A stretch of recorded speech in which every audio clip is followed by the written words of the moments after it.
Again, good morning. Many thanks to be here for this 33 Club of Bologna meeting. So just remember this high number. So we started very early in 90, and now we arrived to the 33 meetings. So it will be a very busy day today and tomorrow. And so I don't want to take more time. And I just thanks, as usual, Federunacoma for organize this meeting, for support this meeting. And I will leave the floor to the president of Federunacoma for his welcome address. Maria Teresa Maschio, please.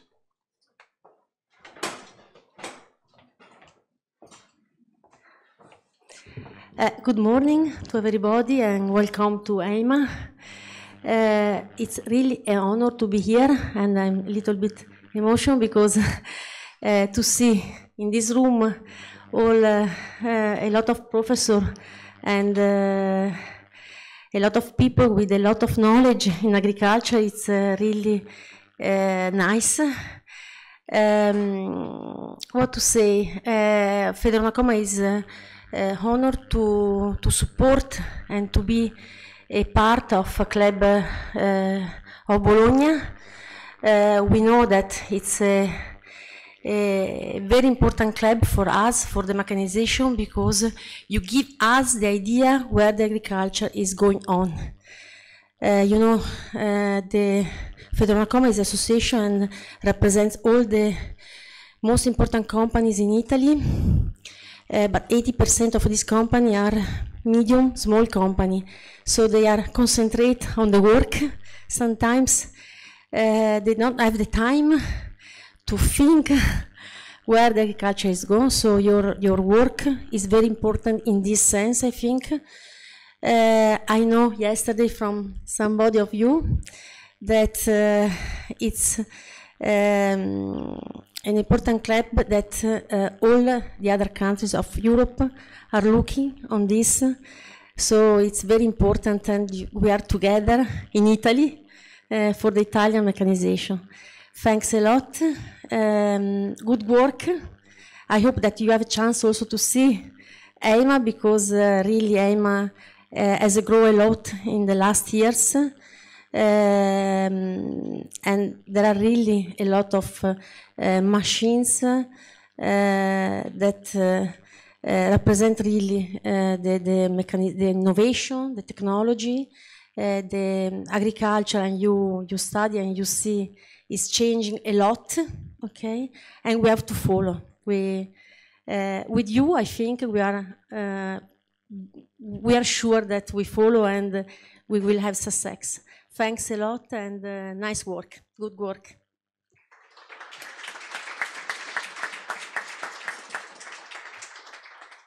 Dear President, really many thanks, and sorry really for push you to come here in a hurry.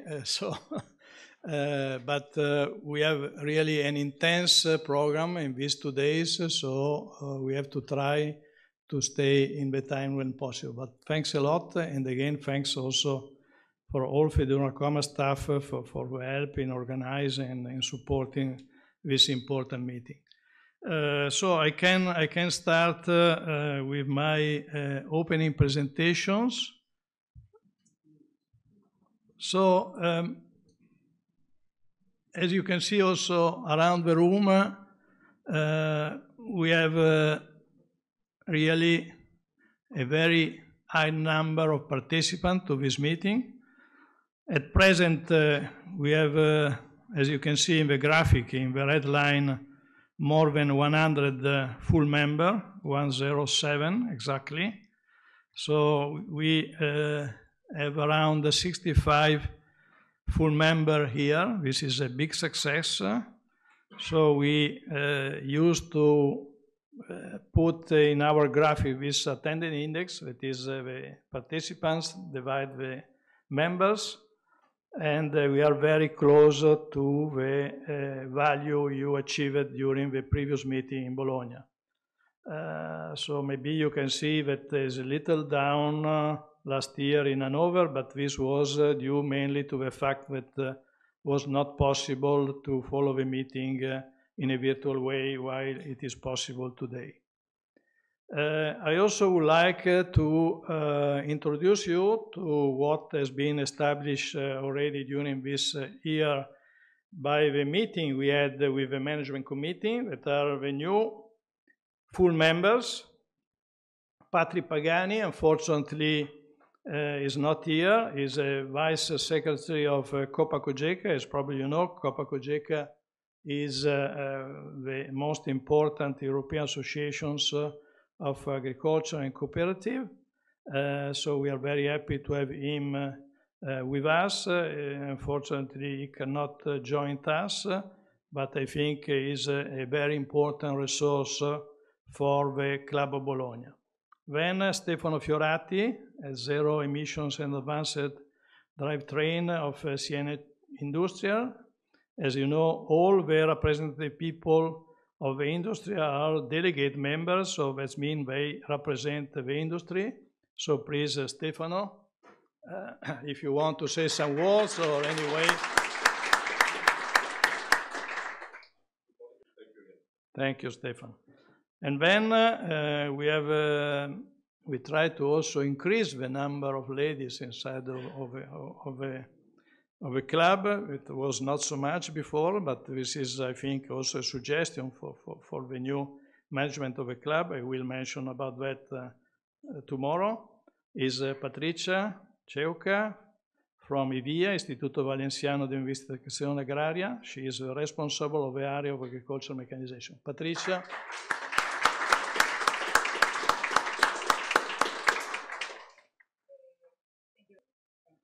Well, thank you to you, because probably you don't know, but Patricia came from Valencia. You know what's happening in Valencia, so it was not so easy for her also to be here today. So we have really appreciate this, and good luck for all the disaster is happening in Valencia. Yes, really thanks.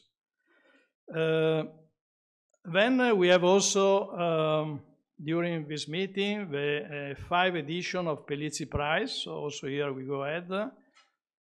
So we start in 2012, and now we are in 2024. We get the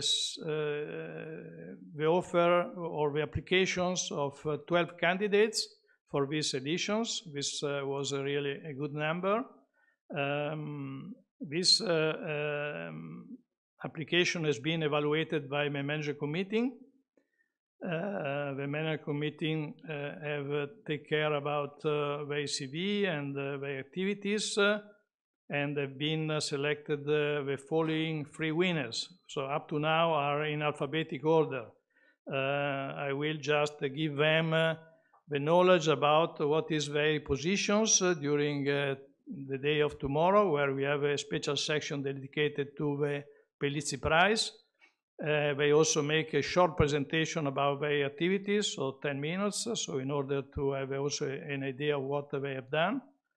And during the official award ceremony, together with to Accademia dei Georgofili, that, as you know, is part of this Pellizzi Prize, and we have here Professor Picarolo, where he is there, representing, being the past president of Accademia dei Georgofili. We will the official award ceremony, in which we also give them the present they give in terms of, we will give them in terms of money, and also we will give them what is the order of the classification, who is the first, the second, and the third one. So please don't miss this ceremony. This is very important because, as you know, the Pellizzi Prize is also a way to renovate the Club of Bologna. So normally we use to introduce the winner of the Pellizzi Prize inside of the club, where has been offered by Federonacoma to become to the meeting of the club for 5 years. And when we see that these people is really active in the club, we have them as a full member. And also, but this will be mentioned tomorrow, in some case where their activity is so high, we consider also to have them in the management committee. So this is really important, starting point, the the Pellizi Prize to have confidence and starting by, I can say, career in the Club of Bologna. So again, don't miss this ceremony. And also, please, during the coffee break, make a look to all the posters. These are all the posters of the activity done by the 12 candidates. So make a look during this, during the coffee break, lunchtime, just to look what they've done. Are very interesting activities. And so really was not so easy for the management committee to select the winner. So, but going directly to the agenda, so we have 3 sections. So section 1 is chaired by Peter Pickel, and I thank him really also for being here, because I know he has some cold, so he's not feel very well. So really thanks, Peter. And we have also rapporteurs, so with 3 very interesting speech about these important topics about the value creation by public funding of research, development, and innovations. Then in the afternoon, after lunch break, but again, sorry, I forget it, just before lunch, don't escape immediately after the discussions to the lunch, stay here, because we will have an official picture of the club. So as usual, we will put in front of the screen, and this kind person usually make a picture of all us, so please be here just after the discussion of section 1, just before the lunchtime, for the picture all together of the club. In the afternoon, we start with section 2, biodiversity and regenerative agriculture. Also a very important aspect, not easy to manage. So again, thanks to the chairman, Benno, also to be here and to organize these important sections with this important topic. And then, if we are in time, but I hope today we can be really in time, you have some times for the visit of the fair. I was addressed also by the president of Federal. So this today, I mean, this time, these editions, we really have a very, very nice, but also impacting, I can say, if I use a correct word, EMA fair this year, with a lot of attendance. I understand that the first 2 days, they reach more than 100,000 of participants to the fair, so they probably go forward to the last edition, so they will probably reach 400,000 participants, so at the end of the fair. So really a huge number, high number, and due to a very good organization. So I speak with several expositors, everybody is very happy about this. So around a quarter before 7, be there where the bus have leave us this morning, so we cannot, Marco and me came to pick up you, but be there in time, because a quarter before 7 the bus will leave to go back to the Hotel Carlton. Tomorrow will be really a busy day, and again I ask you not to escape it, stay there also tomorrow, as normally we have section 3 related to specialized mechanizations, in which, thanks to the help of Professor Mazzetto and Andreas Gronauer, has been organized these sections, also very important. And for specialized mechanization, this time we will mention about technologies for grassland management, that is something not so easy to really manage, because it's you have to consider a lot of factors when you really produce grass or forage for animals. Just after coffee break, as I already mentioned, we have a Pellizi Prize. So with a presentation of the 3 winners, and then the hour ceremony, where also I hope the president of Federal could be here. I don't know, the president, you could be here tomorrow around 12 for the award of the Pellizi Prize. Thank you very much. If you can do that, it will be very very nice for us, for the club. A short presentation about the study groups activities, and then we move to the closing sections with the program of activity of 2025, where you will see also what has been the decision of yesterday management committee, so some changement in the management of the club that I will present tomorrow.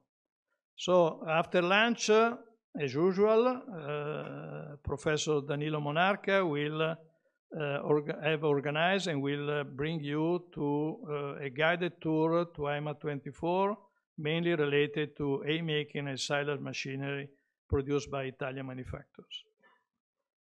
So, few words about, again, still about meeting rapporteurs. So, meeting rapporteurs seems an easy work, is not, it is, but is an important activities. So, we try to involve in this mainly the Pellizzi Prize winners, as we have done in the previous meeting. They have to help the chairman in improving the session discussion and also to take care and collect also all the session keynote sentence. You can download them by the Club of Bologna website and then can be sent to Professor Marco Fiala, but then we send directly to the rapporteurs. And then they have also to write a brief report considering also the case sentence. So now for this 33 meeting, we have for section 1 as a rapporteur, Augan. Please, and congratulations for doing that. For section 2, Xing Zhang, there. And this is not a Pellizzi Prize, but a winner, but is a full member, but is kindly offered to be the rapporteur of section 3, that is Lazare Savain. Thank you, Lazare.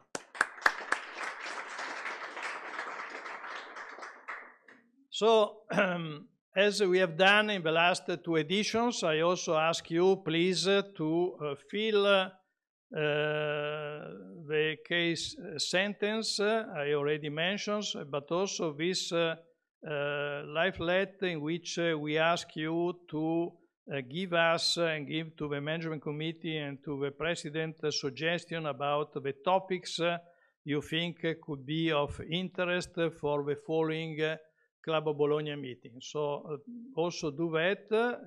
Now everything can be downloaded. You can see here the Club of Bologna website and just send to our General Secretary Marco Fiala in order to have your answer and suggestion about this important aspect. Another aspect I want to mention, so probably somebody is listening me or see me already, because there is also a streaming that take all the vision of what's happening inside here. And please, because we have not directed contact, kindly Professor Monarca offered to collect the question, observation, and comments made by people that is following the meeting by streaming. So just send an email with your short, I underline short question, because we have not so much time, to monarcaunitos.it, that is his email.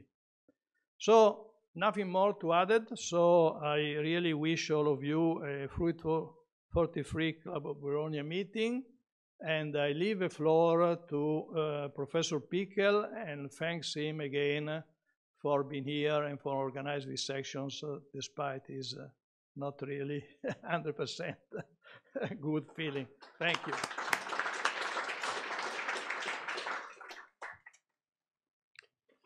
Yeah, dear Mrs. President Maschio, dear Mr. Pezzini, dear Paolo, dear friends and colleagues from Club of Bologna and Pellizzi Prize winners and from everywhere over the world. It's a big pleasure for me and an honor that I can be here, and thanks to Feder Unakoma who made that possible. And it's also an honor for me to be the moderator of session number 1, which leads us into the topic of value creation by public funding of research, development, and innovation. And before I want to introduce the first speaker, also my thanks and congratulations to Harald Tan. Thanks for supporting me as a rapporteur in this session. And some words about my person. I think almost everybody here in the room knows me and knows me as an employee of John Deere. Actually, I'm in the mode of slipping slowly into an early retirement, an active retirement. And as a part of this, I'm today not standing here as a representative of John Deere, but of an honorary task that I have as a professor at the University of Kaiserslautern. So with this having said, I want to introduce our first speaker, Andrew Lynch from Ireland. He will give some words about international trends for the European research, development, and innovation landscape. Andrew, we have been knowing, I don't know how long, at least 10 years or longer, is stepping into the session as a non-agricultural engineer. So he comes from the manufacturing sector. He is Chief Innovation Officer of an Irish organization, IMR, Irish Manufacturing Research. And IMR is trying to build bridges between industry and research organizations. And I think inviting somebody who is not coming from our classical agriculture sector, but from manufacturing, is opening, hopefully, our view on the topic from an abstract side, so just looking beyond our horizon. And I've been knowing Andrew especially from Menu Future, which is an European technology platform. He's very active there. He's a member of the high-level group, as I am too. And I think also incredibly handsome. I didn't hear this. Aerodynamic ability. Thank you very much, Peter. So, yeah. He shouldn't be here at all. So the floor is yours.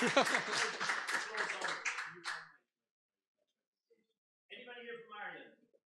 Good God, you call yourself an international group. But anyway, certainly get some. If I can get everyone just to stand up, I will get just everyone just stand up. There you go. You can do it. You can do it. Just stand up a little bit. I just love this. Thank you very much. What's your name? Marianna. Thank you, Marianna. Have a microphone that works. This is good. Can you all hear me? You can hear me at home. Okay. This is very easy, okay? I want you to just stand and look in this direction. Just slow. There you go. Everybody look to their right. Just stretch your neck. And now we go the other way. Everyone go to the left. Look at this. I'm doing it backwards. There we go. Now I want you to, look at this. You have me. Excellent. Let's just bend forward slightly. Bend back slightly. There you go. You can sit down. You're all awake now. It's brilliant. I didn't want you half asleep when I was speaking. Yeah, just go with that. Thank you. Excellent. Thank you very much for that kind introduction. I just put myself up. Madam President, before you go, can I say you are literally a rose amongst the thorns up here. It's lovely to have you. Wonderful. You're very welcome. I hope to see you again tomorrow. I hope to see you tomorrow. Excellent.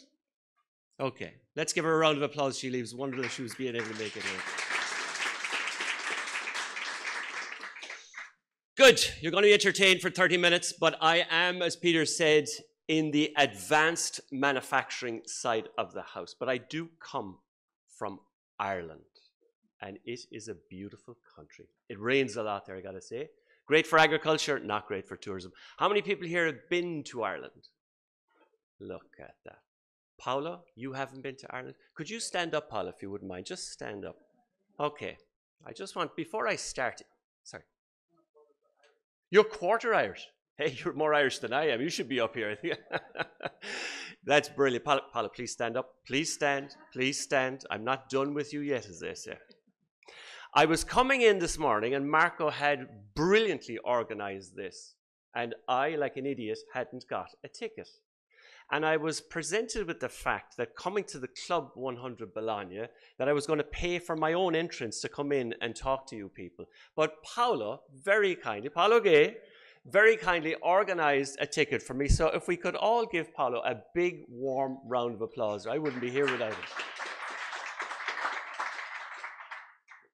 Thank you, Paolo. Okay, Ireland, green, beautiful country. And I'm going to speak to you about manufacturing and advanced manufacturing. I hope it connects to you in terms of machinery from agriculture and so on.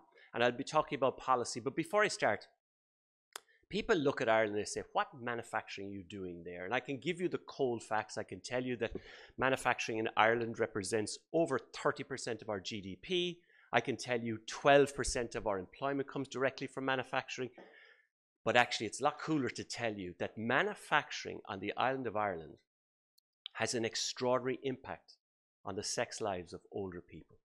Tell you, bear with me. 60% of the world's hip and knee joints are manufactured in Munster, which is just the small quarter in the bottom part of Ireland. We make 30% of the world's contact lenses, so you can see where you're going. We export more medical devices off our shores than any other country in Europe, with the exception of Germany. We export more ICT product from Ireland than any other country in Europe. We make 73% of the world's Tic Tacs, so your breath smells good. We make 78% of the world's Botox. And of course, we make all of the world's Viagra. You're very, very welcome. We do our best to keep the world going, as the man says. And manufacturing, what are you guys at? What are we doing here, people? Are we good? Marco? Are we good? No, you're okay. I'm perfectly fine. Can I help there? You're good? Just so you could see my presentation. I like this. Marco's a detailed guy. That's what I like about Marco. Brilliant. Can you all see the presentation at this point? We can. Good stuff. We're moving on. Right. In manufacturing, not just in Ireland, but right through Europe, it's really important. Now, you'll get a set of these slides, but just in general terms, 7 trillion turnover, 30-odd million people employed in 3 million different entities. Almost all of them, 98, 99%, are SMEs, so small companies. And it accounts for 80% by value of the exported product off the European bloc. So that's really important. Manufacturing really matters. And what I wanted to do was put it in the context, okay? So when you're talking about policy, you're talking about how these policymakers see the world. So it's not just from our perspective, but it's not an economy. It's more than that. It's a country. It's where we come from and so on. And this is a Japanese-orientated slide, and I think this is very, very interesting, and hopefully it will connect here in this room. We saw Society 1.0, for example, hunting and gaming. We know, the hunter-gatherer type ethos. We get that a lot. It's hardwired into our psyche and so on. Society 2.0, we're looking at agriculture. When man tamed and controlled, if you like, other animals on the planet and started tillage and so on, and was able to gather them around to our use, we settled down almost. So that was an agricultural 2.0, if you like. The industrial age, and then you could talk about Society 3.0, and that's everything from steam engines right up to some of the more modern technologies that we see here. And 4.0, or Society 4.0, is more the information age. People often say telecommunications or whatever you want to say there in that sense. And this Japanese element looks at a new model, a Society 5.0. And basically what we're talking about here is, can we get this industrial, agricultural, whatever you want, advances? How do we make sure that that is to the benefit of the wider society? And that's very, very crucial in terms of how people see the world in that context. So 5.0 is a moniker that we've heard because we talk in Europe about Industry 5.0. Now, I'm not going to walk through the industrial revolutions again, but the first, if you like, was steam. The second was automation, like Henry Ford, for example. The third was the advent of a computer coming on site. And 4.0, Industry 4.0, is what you hear a lot about. And that's all of these advances. Additive manufacturing, the 3D printing, which I'm sure you've seen in your world as well.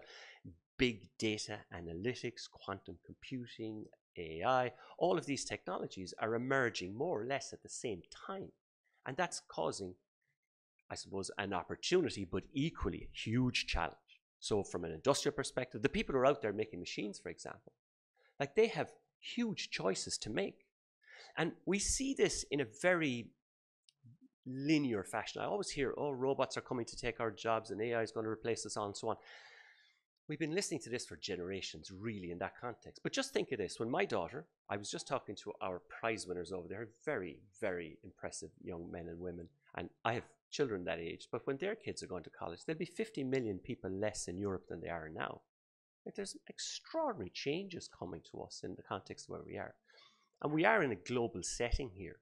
You know, if we consider at that time, you know, Egypt will have a bigger GDP than France. Like, there's changes coming that we don't consider when we're looking at longer term elements. And when I started with a Japanese way of looking at the world, the reason I'm attracted to that is part of their parliament, small part of their parliament, is what they call future people. So they're people that are elected to parliament with the sole purpose of understanding the policies and the legislation that they bring in.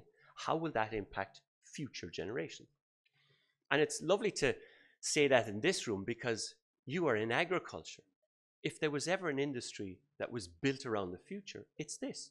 Because we're setting seeds for tomorrow, we're always reaping and also harvesting what it is we... Oh, I'm going to break something here. So Industry 5.0. So in the bottom of this, you see human-centric, sustainable, and resilient. And I suppose this is easy to sort of sign up to, if you like, because how many people know human-centric? Have you heard that term before? Anyone want to explain it to me? You're all very shy in this room. Sustainable. What about sustainable? We all understand sustainable, yeah? Yep. More shy people, good stuff. And resilient. Okay, just in a general sense, what we're saying is with these technologies coming on board, we want to make sure that the human isn't lost here, that they're still part of this process. Like, AI can't be a black box where we don't know what the hell is going on. It's telling us to do something. AI has to be more like Google Maps. You know, Google Maps, you're driving around the car and you can see where it's going. That's AI. But it doesn't tell you drive into a ditch. You know, if it did, you wouldn't. You know, it's not that type of element. It's almost like a gray box or a box you can see through. And some of these technologies need to be human-centric. They need to understand and be trustable, relatable, understandable AI. All these terminologies are coming downstream, as we can see. Sustainable, we know, and it's not just sustainable from a green perspective, but from an industrial perspective as well. What people miss, however, in this slide, and this is an official commission slide, is what's above Industry 5.0, from shareholder to stakeholder value. Now that's interesting. Do we have anyone here from America, the USA? There you go. So you guys are well connected into this philosophy of shareholder and shareholder value and understanding how that works. Now here is an official document from the Commission which is looking to move from shareholder to stakeholder value. And yes, it is, and it's a very difficult concept to get our heads around, because this is a shift. The Commission is saying we want to move from this model to make sure that when we do see industrial advantages around AI and automation and so on, that it is for the benefit of the wider community. Okay, so you're seeing this. I wanted to put this because I think it's a thread that's coming through. Specifically in Europe, and I'm European and I'm stuck in this, and as Peter kindly said before I started, look, this guy's in policy think tanks and so on at a European level. The Green Deal is Europe's man on the moon moment. Now this is Ursula von der Leyen's comments, and we know from Kennedy in the 60s what we want to do here and so on. There is an aspiration at a European level that we will deliver the world's first continental level net zero industrial base. That's a phenomenal target to have. That's an aspiration. Now, the trick, of course, is how do we do this without shutting down every company in Europe? You know, so I mean, there's regulatory environments here. There's supports from RD&I, research, development, and innovation. And then as we move forward, what you'll see is tariffs and laws and taxes and all sorts of stuff to come after you if you're not complying with this type of legislation. So a lot of the work that I would do myself, for example, is working with the Commission around, I don't know, some sector, for example, is saying, well, we're going to ban this particular product. And if we're going to ban it, what are we going to put in its place? And what we don't want is that company going somewhere else in the world, producing it there and then selling it back into us as it is. So there's massive changes here. You're familiar, for example, with car manufacturers and so on, and what's happening in Germany at the moment and the pressure that that's under. And we do have geopolitical regions that are changing quite eloquently there. The Net Zero Industrial Act that I just mentioned was almost a response to what was happening internationally. Japan, for example, had its own, I suppose, investment into that area in the hundreds of billions to support their industries. The USA, for example, the Inflation Reduction Act, also the IRA. Now, if you're from Ireland, the IRA means something else altogether. But in terms of this, the IRA, the Inflation Reduction Act, that was $860 billion that was put into the US economy. It was put in to reduce inflation, but also it actually upskilled and retooled the American system in a very interesting way. Now, I spent 2 weeks of this month, or in the last 2 weeks, in the US. I was in 4 different states. I'm aware to my American friends that it's quite a difficult time just pre the election, and I don't want to make this a Biden or Trump element, but in my opinion, this was quite a good piece of legislation, and it did quite a lot of good work in their system. Now, you can see changes to how companies behave. Companies are in your region because you're creating an environment for them. They're not in Europe because they like it, or because we're nice, or any other reason other than they want access to the market, they want the right conditions to do business, they want the right taxation elements, for example, regulatory environments, they want to be able to reach out into the planet, etc., etc. Now what we're seeing is that different geopolitical regions are giving people very different environments. And it's different in China than it is to India, than it is to Europe and America and so on. But part of the globalization challenge that we're having, and we can see East versus West a little bit, you can see the changes they're having. We're hearing talk about tariffs, we're talking about the end of globalization. Globalization has been going on for 400 years. Europe has been at the center of it. That won't stop, but it will change. And we see things like reshoring and friendshoring and nearshoring. All of this shoring is going on so that they can get the best, I suppose, system that they can for their organization. If you're a large multinational and you look at your entire supply chain, you don't treat that entire supply chain the same. You pick the piece of it, or the pieces of it, that are strategically important, that you're worried about, that there's a risk of, and then you move accordingly. How am I doing on time, Peter? Am I okay, time-wise? Okay. I'm good, am I? Good man, give me a shout, yeah, I want a little bit more. So we know that Draghi, for example, Mario Draghi, you've heard this, and I'm in Italy, so it's lovely to be able to say this. He's one of your ex-prime ministers here. A technocrat is the term that we would use in that context. And Draghi was looking at European competitiveness. He's the guy on the right-hand panel there, if you like. What's interesting about this is that the European Union is made up of 28, 30 different states, depending on how you look at it. And we have access to a thing called a common market. And the common market allows smaller countries to be able to compete on a fair playground with larger countries. So Germany, for example, with deeper pockets, can't overstimulate its SME base relative to Lithuania or Ireland or anybody else. And that's hugely attractive to countries to join the European Union. And it is, as I said, the largest trading bloc on the planet. The problem is that type of philosophy and approach adequate when one is looking to compete at an international level? When we're competing against China and now America, who play by very different rules. And what Draghi is talking about is, look, can we get to a point where we are more coherent?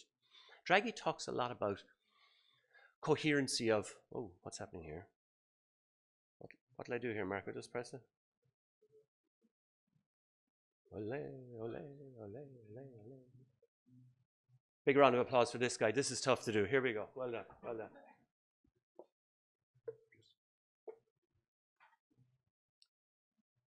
I'm having this added to my time, by the way. We know that, yeah. We all get this.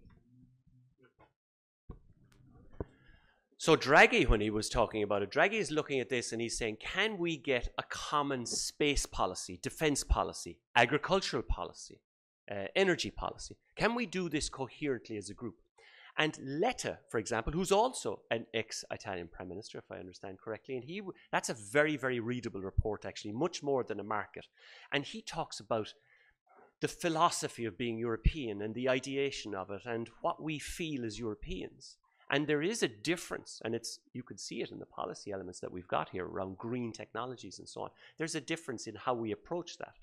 But he does talk, and it's really interesting. I'm from Ireland in the northwest, and we have enough wave and wind energy off Donegal, which is one county, to power the entire European Union. 0.01% of the sun's energy that descends to us would power the entire world's human activity. So there's energy out there, but unfortunately we're not able to link the solar panels of the south with the wind and wave energies of the north, because we don't have a coherent entity. There's 28 different countries in between, all having their own way of doing things. And that is a loss. That is a miss from a European perspective. So the policies that we have, which is what I'm here to talk about, are reflective of that type of environment. And this is interesting to me. We are leaders in green technology in Europe. We have a philosophy that we want to lead in this. We have a high order aim. We have a North Star vision. And yet, if you consider solar panels, for example, 80% of the value in solar panels is Chinese. So from a European perspective, an autonomy perspective, we are dependent on another entity. It doesn't matter where that entity is, by the way. It could be any other region in the world, but it's external to us. So our policies, are they predicated on setting a tariff boundary to protect the solar panel industry in Europe? Or do we allow these solar panels to come into Europe, provide cheap, clean, reliable energy? It can't be switched off, for example, like Russia was able to switch off the gas once they're here. They continue to create energy for the next 15 years. And should our policies in RD&I be more reflective of future technologies? As one commissioner said, should we fight a war that hasn't already been lost? That's the process that we go through it. Another really interesting element is critical raw materials. And I know you know this, but what's powering these twin transitions, as we call them, digital and green transitions, some of the key raw material elements here are not mined or processed or controlled within Europe. This is really important. When you think of lithium ion batteries, for example, when you think of cobalt, when you think of any of these critical materials going into the electronics in every machine that's out there in this show, every one you pass has critical componentries in it that we don't control the supply chain of. And that is a strategic concern from a European perspective. So what's actually happening here, and this is a driver, you've heard this term circularity, circular economy. And this is the message I really want to leave you with. Europe sometimes comes across as soft, regulatory prone, a little bit innocent in its approach and so on, a little bit trusting. The reality is that when you see this type of investment from a research perspective and tariffs from an operational perspective, what Europe is really doing in circularity is it's insisting that we get better at recouping the materials that we have in the products that we have. So when you're talking about end-of-life valuation, when you're talking about all of this element, the responsibility of the machine maker for that machine at the end of life, even though he's passed it on to 3 or 4 different people who bought and sold it, there's still a responsibility and onus on the person who built that machine. The reason for that, and the reason you see concepts like digital twins and digital passports, and if you look, for example, at what they call MIDS, manufacturing industrial data spaces, what that is doing is it's allowing a machine, when it comes to its end of life, to be coded with the information that allows an autonomous entity to deconstruct it, to separate out that material, and to put it into the value chain that makes the most sense. Now that seems like a harmless sentence, but the guys who are manufacturing it are expected to put their know-how into that information space so that it can be de-manufactured. That's a huge step intellectually that we need to make here in the European Union. But it has to happen because we don't have the people. If you have this laptop and this ticker and that phone and a couch and something else going into a recycling product, we won't have people to do it. It has to be done by machines. Machines have to be told what to do. That information has to be there. And that's what's happening when you see this. PwC, PricewaterhouseCoopers, about 2 months ago released a very interesting piece of research that showed that by 2035, Europe will have enough in recycling to power its entire need for raw materials. So when you see this legislation coming through, and when you see people's ideation on this coming through, you have to understand that this is more than doing the right thing, or greenwashing, or yeah, we should do it, or man in the moon moments, or whatever. It's all of that. But it's also a very hard-nosed commercial reality. And that's what's fostering an overview of where we're seeing that policy basis. I want to leave you with 2 slides. I'm in Italy, and I was challenged. I was in America last week, and I came across an American company which was founded or predicated on a piece of research that was done by an Italian man who was nominated for a Nobel Peace Prize and has won an international award. I know very little about it, but I know he's Italian, and it's an unusual and different type of technology. And it's the chemachassis technology, biostimulant in bioresonance. So it's like plant signaling through water. And to be honest with you, I have a PhD in engineering, a degree in biotechnology, a master's in environmental and analytical chemistry. I've spent 30 years in industry. I know quite a lot about nothing and an awful lot about very little, but this was very unusual sort of technology. I had to go and see it for myself because I didn't believe it, to be honest. I'm not sure if I still believe it, but I will tell you that 44 countries are trialing it, 20,000 acres have been serviced, 87 case studies, and an average yield increase of 47%. It seems to be extraordinary. The only reason I put it up there, I have no relationship with these guys, but the only reason I put it up there is that technologies are coming that we haven't seen, that we're looking at and kind of saying, I'm not sure if this is real or whatever, but I think there's a challenge. And that's very new. I wanted to talk about very old. This is my final slide, Peter. I hope I'm okay on time. I wanted to just reflect while I'm in Italy, and we're not a million miles away from Venice. Beautiful, beautiful city. And if you walk down Venice, you realize the wealth that was there. Good God, the ambition of our Italian cousins to put such a beautiful city in what is effectively a marsh, really, you know, when you look at it. Extraordinary. It must have taken money. 1,000 years ago, Venice was the most powerful city in the world because it controlled the trade routes to the east. The most powerful city. More than New York, more than Rome. It's extraordinary. And how did they do it? They did it because they controlled the ability to build Venetian galleys.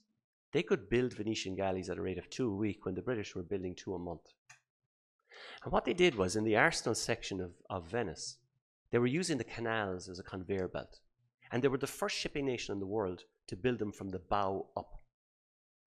They had 16,000 people working there. They had a wall around it because you couldn't get in. You needed identification shit to get in. They had a canteen. They had sleeping arrangements in there. They had a brothel, which wouldn't last today, but I'm just saying in a general sense, they had an awful lot going on. They had supervisors. They had shift managers. They had quality control management using Pocoyoco systems with guys that were going around to make sure that you were doing the piece properly. They had a supply chain manager who was responsible for bringing in timber from as far away as Bavaria 1,000 years ago. Galileo was a management consultant to that operation. And some of his teachings are still being used by the US Navy today to teach their cadets. And I suppose I just want to reflect that 1,000 years ago, here in the beautiful part of the world that we're in today, there was that level of sophistication. There's nothing we can't do. So when you hear that AI is coming, it's a tool. When you hear that there's a huge amount of things that we need to choose between, it is real. We are adaptive, we're creative, and we are extraordinary. And I include the Irish in the Italian end of that. My name is Andrew Lynch. I'm the Chief Innovation Officer with Irish Manufacturing Research, IMR, and I thank you very much for your attention. Thank you, Peter, for the opportunity. Thank you, Andrew, for your inspiring speech. I think it was a very good speech to open this morning. We will have the discussion later on after the next 2 speeches. But before we go to the next 2 speeches, we now have a short coffee break. And yeah, go and get your coffee and come back at 11:15. Thank you very much. Okay, let's proceed with our session on public R&D globally. So I've now the honor to introduce the next speaker. Next speaker is Elvira Domingo. Elvira will speak about EIT Food, catalyst for the transformation of our food system. And when she says our food system, I expect she means the EU food system. I don't know. Elvira is a director of programs for programs delivery at EIT Food since this year. And there's a small mistake in the program of the of our meeting. She is not living in Germany, but in Bilbao, Spain. And before she joined EIT Food, she was project manager at the PepsiCo company, which is quite well known. EIT Food is a unique funding tool in Europe, and so I think it's extremely interesting to look at it. I think it's globally, as I said, unique. I don't know any other regions of the world who has these funding tools. EIT Food is a KIC, they call it a KIC, Knowledge and Innovation Community, founded in 2016 by 50 core members, or founding members. One of the founding members was my company, John Deere, and I was at this time extremely proud that I could convince our board to join this great network. So, and when I say network, yeah, it is a pan-European network supporting different activities in research, development, and innovation. And today the network consists out of more than 150 companies, research organizations, university, and Elvira will introduce it to this unique tool. Thank you.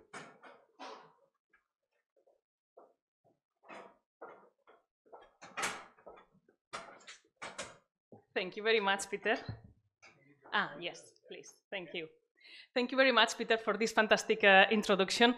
And I want to start with a question. How many of you knew about EIT Food before today? Only a few hands, not so many. Well, good. Thanks for inviting me then. It will be a good session. Indeed, I'm Elvira Domingo, the Director of Program Delivery in EIT Food, and today I'm very, very happy to bring you closer the opportunities from EIT Food and how you can participate on it, but also benefit from them. But let's start on the beginning. What's EIT Food?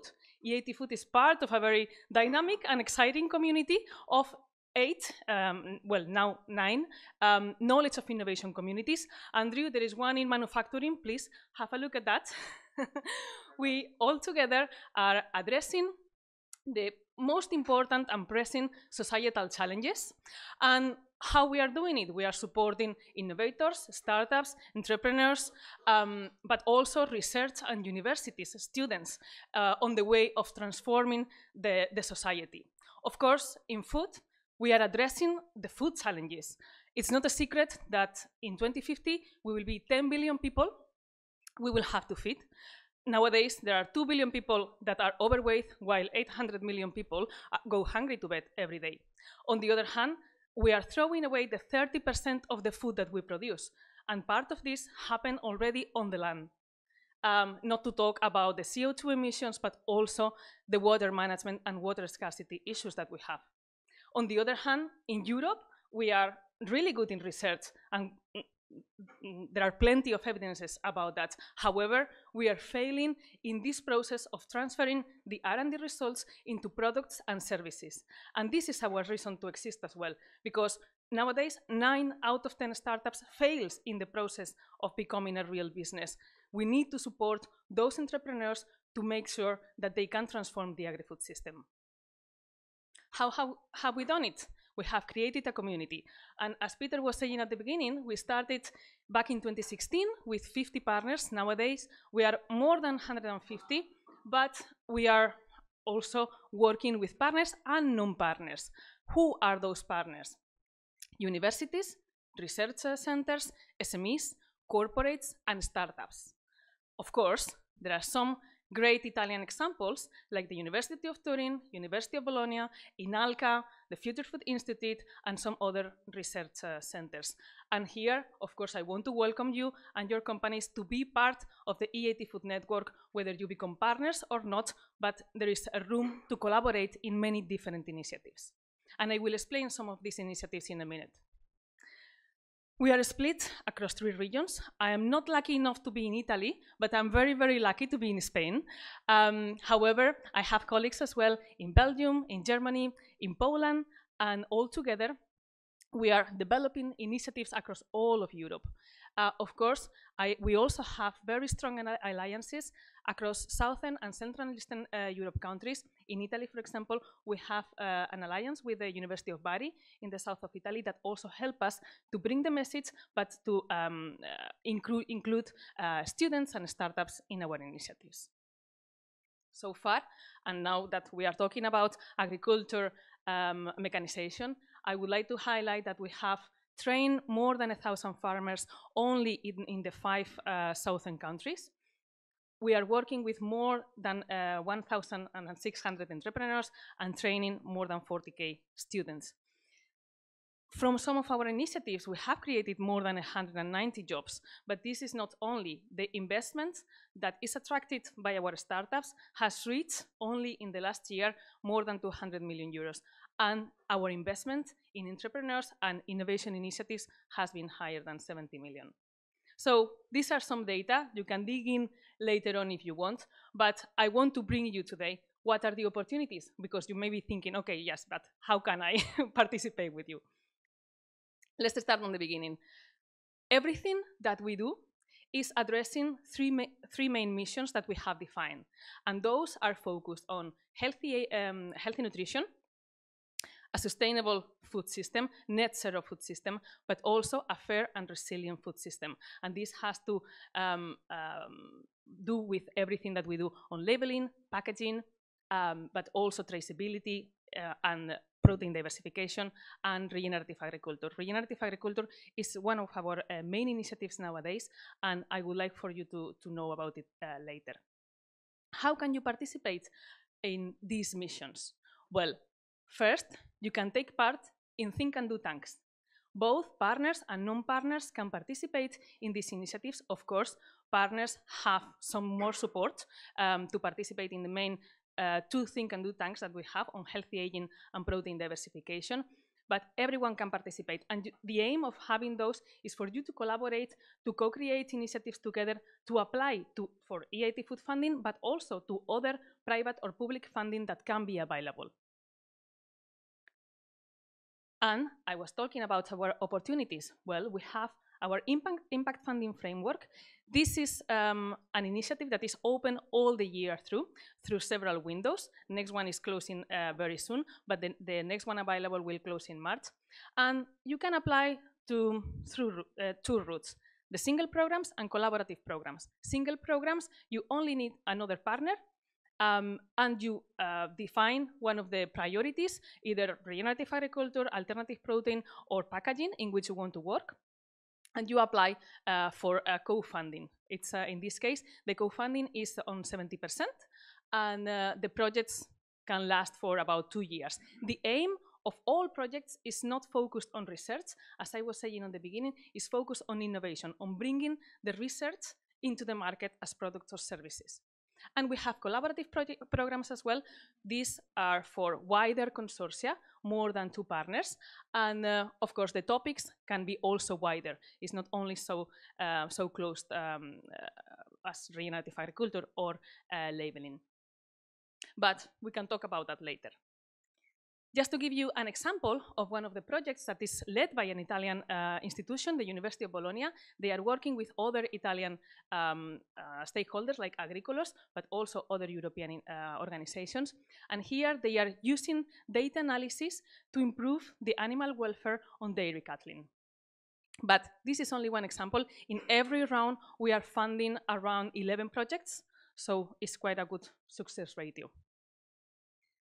Education, well, you are, all of you, working in different companies, and you know how difficult it is attracting and retaining new staff.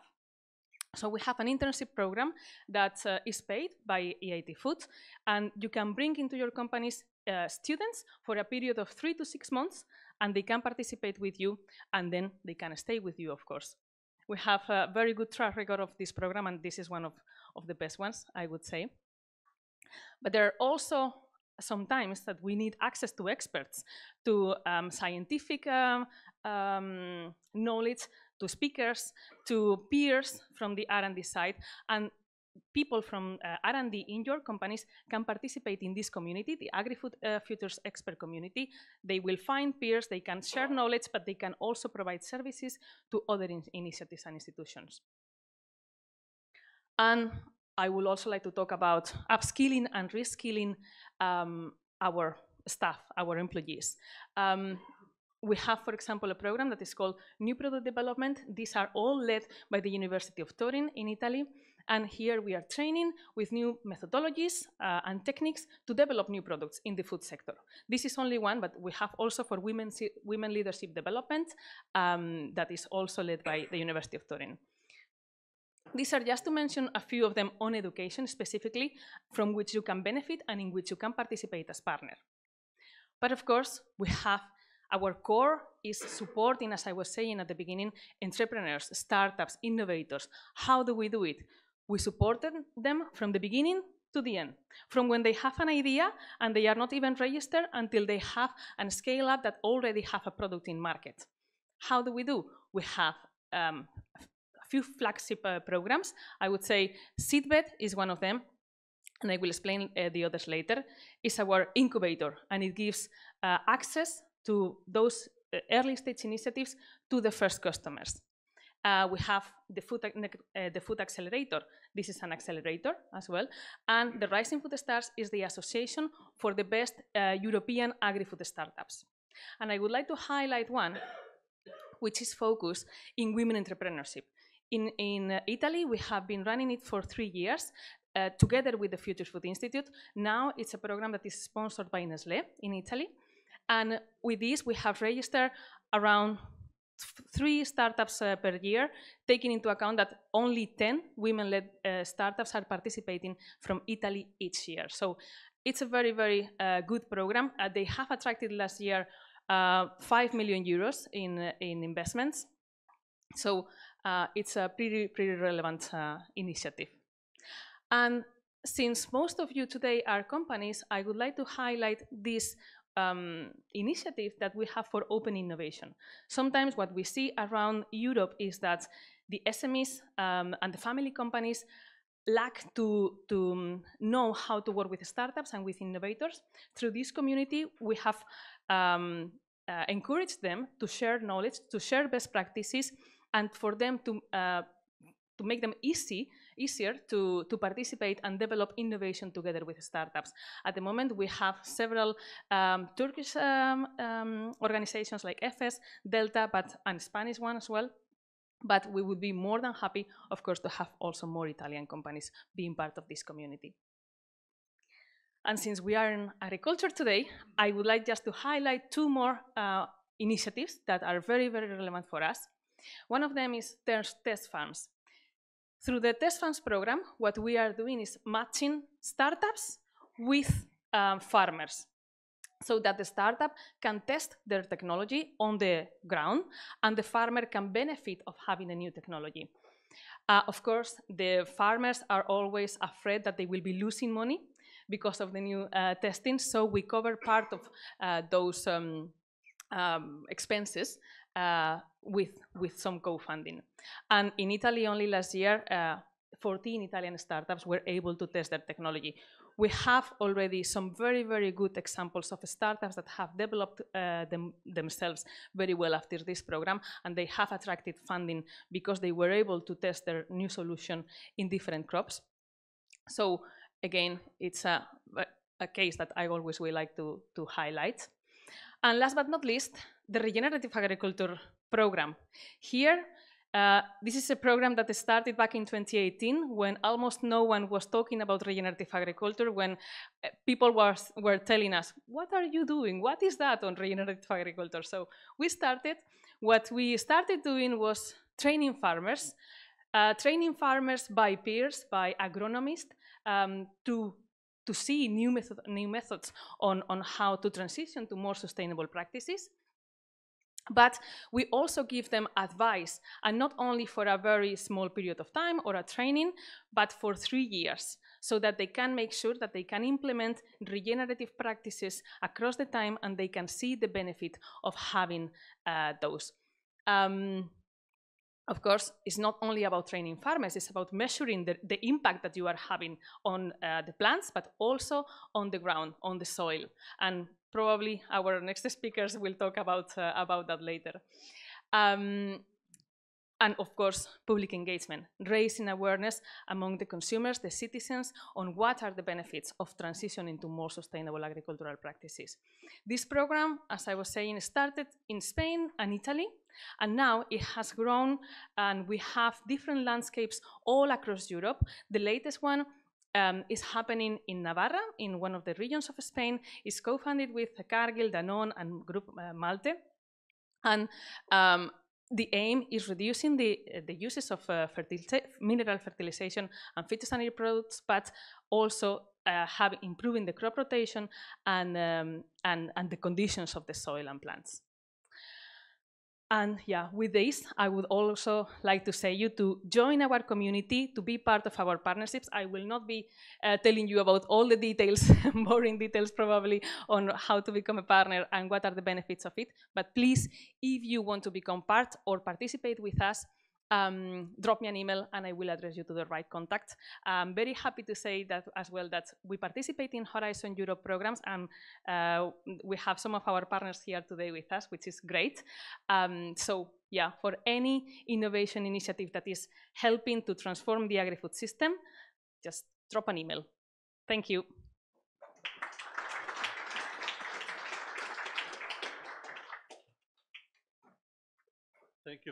Thank you very much, Elvira, for this inspiring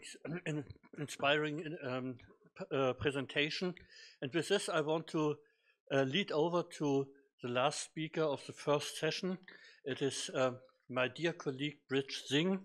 Dr. Brij Singh has an amazing biography. So he was born in India, and somehow he made it over the sea to the North American continent, and he studied in Canada, and also his PhD came from Canada until I think it was 2007 when he joined John Deere, and he is I would say a power electronics specialist, and for a couple of years he was, I would call him my counterpart in the US. So the job that he does is doing is the same that I have been doing for long years. So he cares for technology development, especially with public funding. And so we are now going a little bit more in technologies.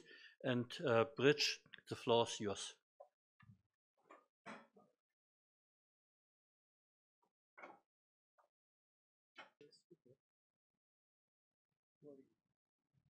No, I think I'm okay. Thank you, Peter, for introduction. Marco, many emails between me and you. I travel quite a bit, so it's hard to follow email chain, but at the end of the day, if I'll fall in place, that's what we needed, right? So today I would be talking about government funding, how it is helping Deere and Company, and a little bit background about me, Peter. Thanks for the introduction. So I come from India, and I live in a very small place, my ancestor actually, and my people have done farming since 1360 as per official record, and maybe more than that time, maybe more than 2000 years they were living there. So I'm the first family member that leave that village, go beyond high school education, not only stop there, earn PhD, and then I'm working in US. Definitely I apply a lot of my knowledge. The challenges farmers are facing, and in India actually farmers are facing challenge, of course a smaller farm size, but labor shortage, huge labor shortage, particularly as you know, farming is a very labor intensive seasonal job. Like you have 2 week employment, right, followed by nothing, right, something like that. So very hard to find people. So Deere is solving labor shortage problem, sustainability, circularity, all that Andrew mentioned. These are not foreign terms for us. We are applying those. So mainly I will stick to the topic. So US government funded project that I led since last 10 years. Then I would walk down the process. It's really very intense, time consuming process. Takes nearly 4 weeks to submit a good grant application, and only 2% people get funding. So you have to apply that mindset like it's nearly 100-meter race, where last 3 seconds, 2 seconds matter a lot, means perfection. Because reviewer are usually looking for a reason to reject your application. And I'm also other part, like I'm serving in government agency as advisor, reviewer, technology roadmap, and things like that.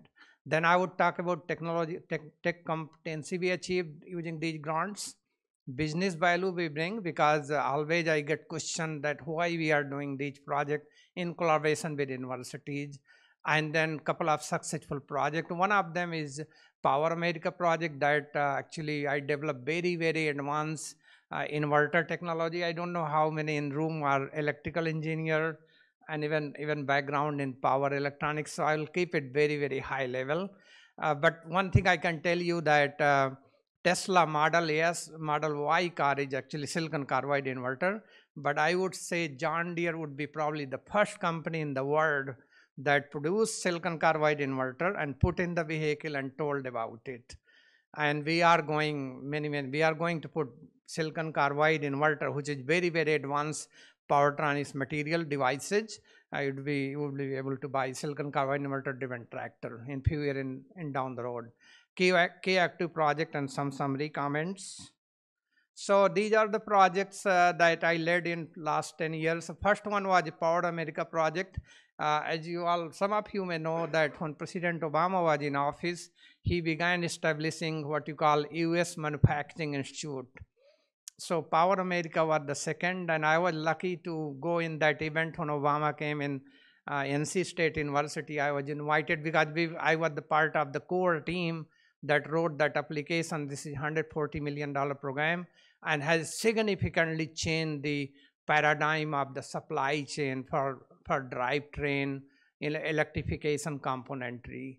And then of course I was invited to go White House, Capitol Hill, all sort of things, because this was really very high visibility project.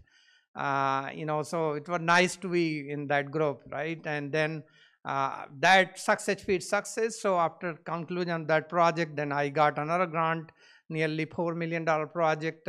We are doing hybrid powertrain, means we are hybridizing the vehicle power by adding engine and battery together. So it's like a peak power management, and you can downsize engine from 9 liter, which is nearly 330 kilowatt engine, to go as less as 100 kilowatt engine.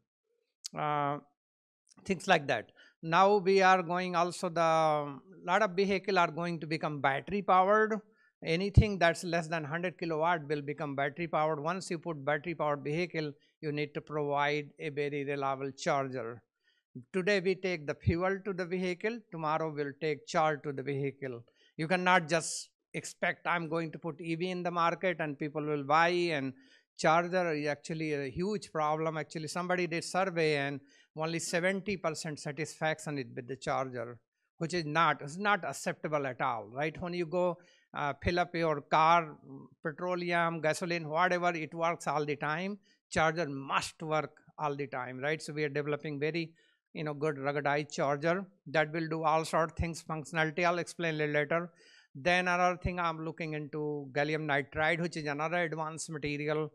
And then of course powertronics always works when you have to have very passive components like magnetics, inductor, capacitor, things like that.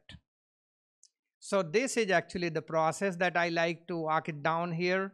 So once the financial opportunity comes, and Andrew mentioned that Inflation Reduction Act, actually US government has invest nearly $3 trillion in R&D per year, all the private and public funding together, and $100 billion, like nearly they are funding $10 billion on batteries, right, and battery recycling and things like that. So they would never stop funding, because one of the things is that why US is world leader is just one thing I found, that they have technological edge, lot of top-notch university, attract top talent across the world.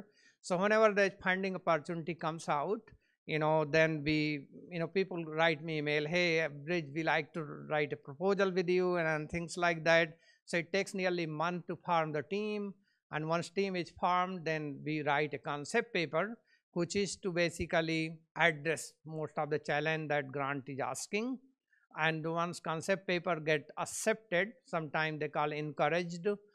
If it did get discouraged, you can still submit your full application, but nearly 200, 300 page long document you have to prepare, nearly 20 documents, and very, very time consuming. So during that time, I work nearly 80 to 90 hours a week to get things done, because the fun is that once you get the funding, then you have so much freedom. My experience is that when you are writing these applications, some people are who are your friend and all that, you can count on them, but usually people, yeah, I don't have bandwidth and all that. But once you have millions and $1 million fund, everybody want to work with you, right?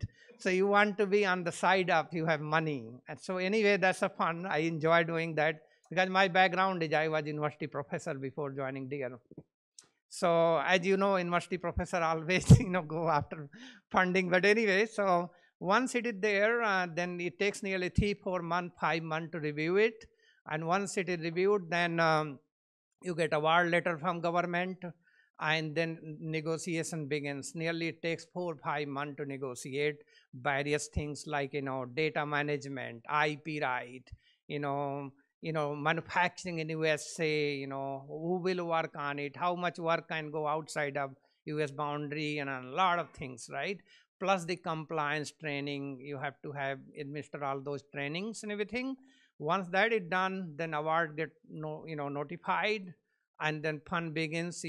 So essentially what I'm saying, that the difficulty of doing this thing get higher and higher and higher, because getting funds are very difficult, but executing the project to stay good term with the government, you have to do good job, right? So execution of project, and particularly when government is giving millions and $1 million, reporting is very, very intense, like even monthly report, quarterly report, annual report, and then one annual report going to various labs and all that, things like that. And then once project is concluded, then they always write email every 6 months, tell us the status, where you are, where the technology, had technology gone to the market, any form, any fashion, things like that. So this is the kind of funnel.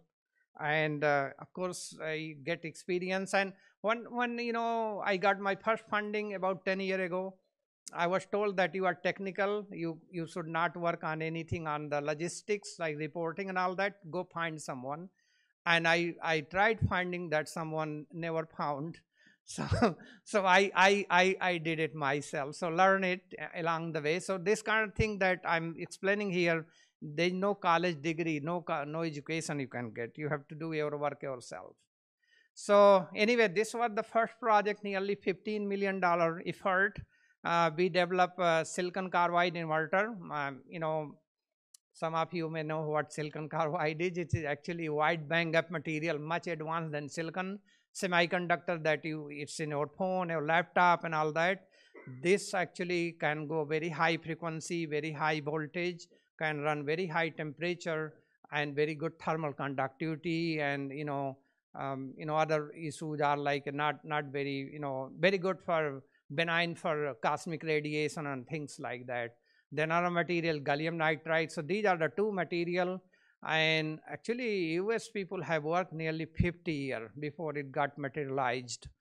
And then we developed silicon carbide inverter, and then our thing DC-DC converter, because what is happening that once we electrify powertrain, then we like to eliminate alternator in vehicle, because alternator is very low efficiency, and also it breaks down many times in life of vehicle. And if engine is gone, then you have no choice to put DC-DC converter.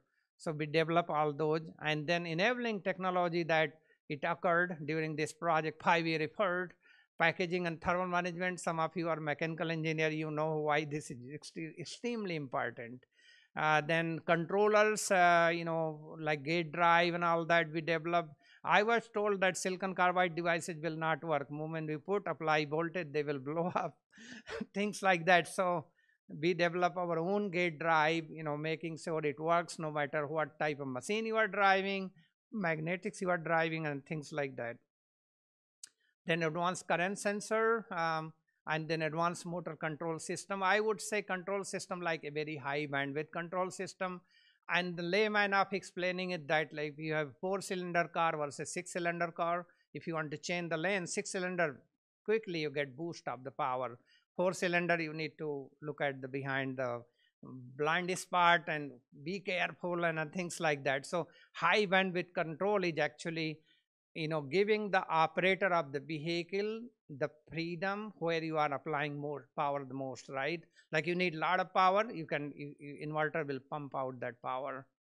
Then we demonstrated a lot of outcome from this project, like high temperature coolant. So I was being asked, like, could you develop 105 degree C coolant converter, like US military was asking. And so we develop, actually this could be the first technology in the world that we develop 115 degree C coolant inverter. And the reason why that 115 C number came from, because we want to run engine coolant through the inverter, and engine does get 113 degree once a while in like a hot summer in Arizona. So we thought let's qualify 115 degree C power electronics to no matter how much you operate, it will functional. So finding those components, things like that, but finally able to achieve that. Then one of the things that silicon carbide material are very, very expensive. So if you take the system approach, how you can solve that problem by cutting down the capacitor. So we reduce capacitor size by 10 times, no, by 5 times, cost by 10 times, high bandwidth control and supply chain know-how. In 2013, 14, 15 time frame, nobody, if you tell a supplier like Infineon in Rome and a lot of suppliers out there, ST Micro, and they would not entertain your request. Are you serious about it? You are going to buy silicon carbide devices?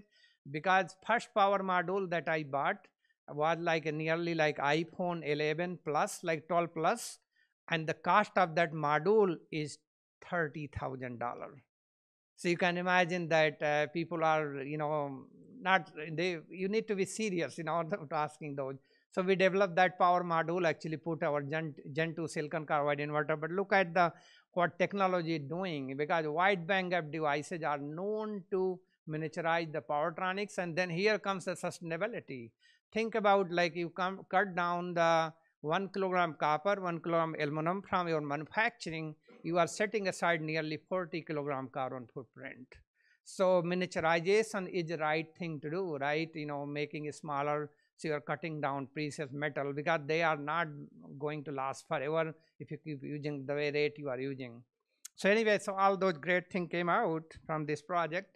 Then business value is what previous speaker was telling about EIT food program, finding talent. So I apply R3 strategy, which is basically giving millions and $1 million funding through DEAR to universities, and we work with the top talent, work together on research, then recruit them as intern, and finally bring them as a full-time employee, and then challenge them with additional, high value research project, R&D project. And so we apply R3 strategy, because it's not very easy to find top talent to do the type of work we do, and then apply theoretical research in real world problem solving. Because my experience is that university professors and students are very, very smart, but you need to be guiding them. This is what you are looking for. If you give them millions and $1 million but don't provide them guidance that what you are looking for, you will not get expected outcome from that effort. And then through this project, multiple PhD we hired and doing lot of projects. Then my first project when I wrote 2013, reason it was because 2012 I and Peter and John were talking that DEAR is cyclic, and so as CNH and so other company Echo. You see the cyclic effect, right? You go business down, up, down effort. So 2012 there was a down business, and I thought let's somehow relieve it, because we had some PhD We're thinking not so, intentional that, hey, is it my job secure in India or not? And then that's where I started getting, effort on acquiring government funding. And my first proposal was rejected. The reason it was rejected that, yeah, you had an SF grant, you have industry grant when you were a professor, but you don't have any background running the, government funded program in industry. So the Power America project definitely not only established the credibility, but visibility, our supplier were serious and all that. And one successful execution, then we got many grants, right? After that, I wrote 3 proposals, all of them are funded. So currently I have a $7 million government fund, and out of $7 million, nearly $3-4 million going to university. And then of course creating IP capturing. So these projects till date in past 10 years created nearly 25 patents with dear rights on them. Another thing is that, what is the funding, right? So this Power America project is very, like a nearly $15 million program, very high cost share, but allowed me to work with the NREL, which is basically, I could tell you that there's expert group there, does, very, computational fluid dynamics, CFD simulation, thermomechanical simulation, stress simulation, and things like that. That capability doesn't exist in DL. So using government money to get the very high value work done for our project was huge win for us.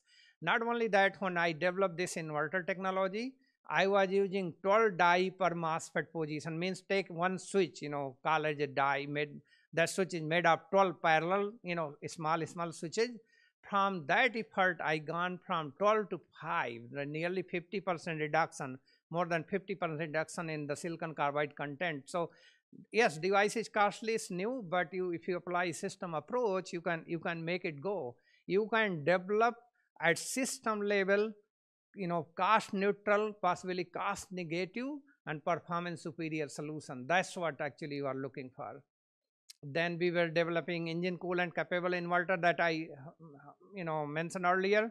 Now it has basically being adopted. So it will be, the silicon carbide inverter will put on construction and ag vehicle, and tech development work is started in DC-DC converter. Actually, we have very good DC-DC converter technology. If you know, John Deere had developed what you call exact image planter, like you can plant seed precisely, precision planting, go 12 miles per hour. Actually, that planter is powered up this DC-DC converter that I'm mentioning. This project alone nearly 15 patents. And as I mentioned earlier, credibility means now, yes, John Deere is a company that they are very serious R&D work. Why not fund them more? Before that, they were funding GM, Ford, and other organization, and I said, why don't you fund off-road industry? Because we also do a lot of R&D. We have also nearly contributing. If you take the dairy, poultry, and also the agriculture, 3 industry together, the GHG, greenhouse gas emission, is nearly 20%. So we also need a lot of technology that can offset carbon footprint, and that will happen through R&D.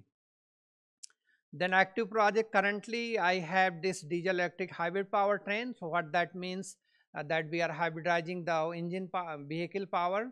We are developing soft silicon carbide inverter. Means when the inverter is switching, it causes switching losses.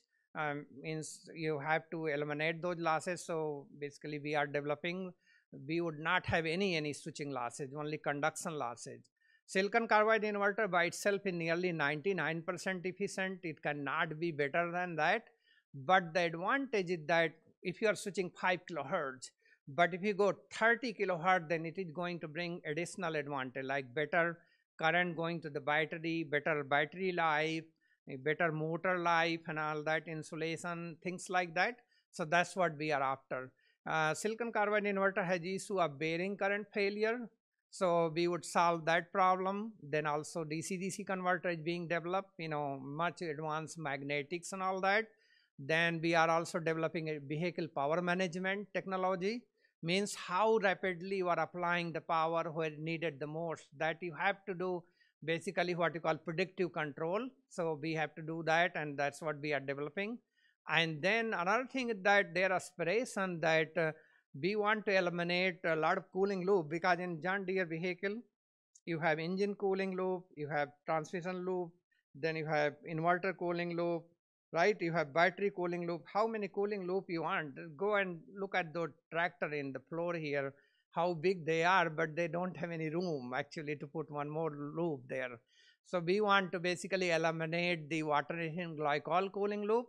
And promising technology that our battery, we bought a battery company from Austria called Chrysler Electric, and they have basically the battery are cooled with the cell fluid. It's a cell, Royal Dutch company, right? So that they submerge the cylindrical cell in the cell oil, like STF, so cell thermal fluid. And my initial work that I'm doing, probably be able to use this coolant through the battery, through the inverter, through the motor, and through the transmission system. So making it very, very simplified. And people who are at the production, like people who are integrating the technology in the vehicle, are very excited about it. Then mobile fast charger is another, I mentioned earlier, that we want to take. Today we are taking fuel to the vehicle, tomorrow we'll take to charge. But this charger also, what you call asset utilization, effective utilization of your assets is very, very important. When charger is not charging, can it make money for you? Can it connect to the energy resource? Can it connect to home? Can it connect to your neighbor home and things like that? So we are developing very, very multifunctional, versatile charging technology. And then also it goes with the chemistry agnostic lithium ion cell, means you develop a model and then you can run digital twin. Thinks about, if I want to track the life of battery, right? So I have one model that's running in the vehicle, one model that's running in the cloud, but the model that is running in cloud is also talking nearly 1,000 models. So essentially what you are doing, you are collecting a lot of data to develop the requirement for future products. So think about, like a Deere collects nearly 10 million acre data per day. And we want to monetize that data, so we want to also collect the data, because battery is very, very expensive component. And end of life management, recycling, introducing the retired material in remanufacturing and things like that. That's the vision behind it. And then, as you know, the overall over the year, this energy network will change. More and more renewable energy will come online. So levelized cost of energy will change, means opportunity charging. When you are charger, what is the cost of the electricity that you are going to sell out of charger and things like that. So LCOE is very, very important. So that's being developed.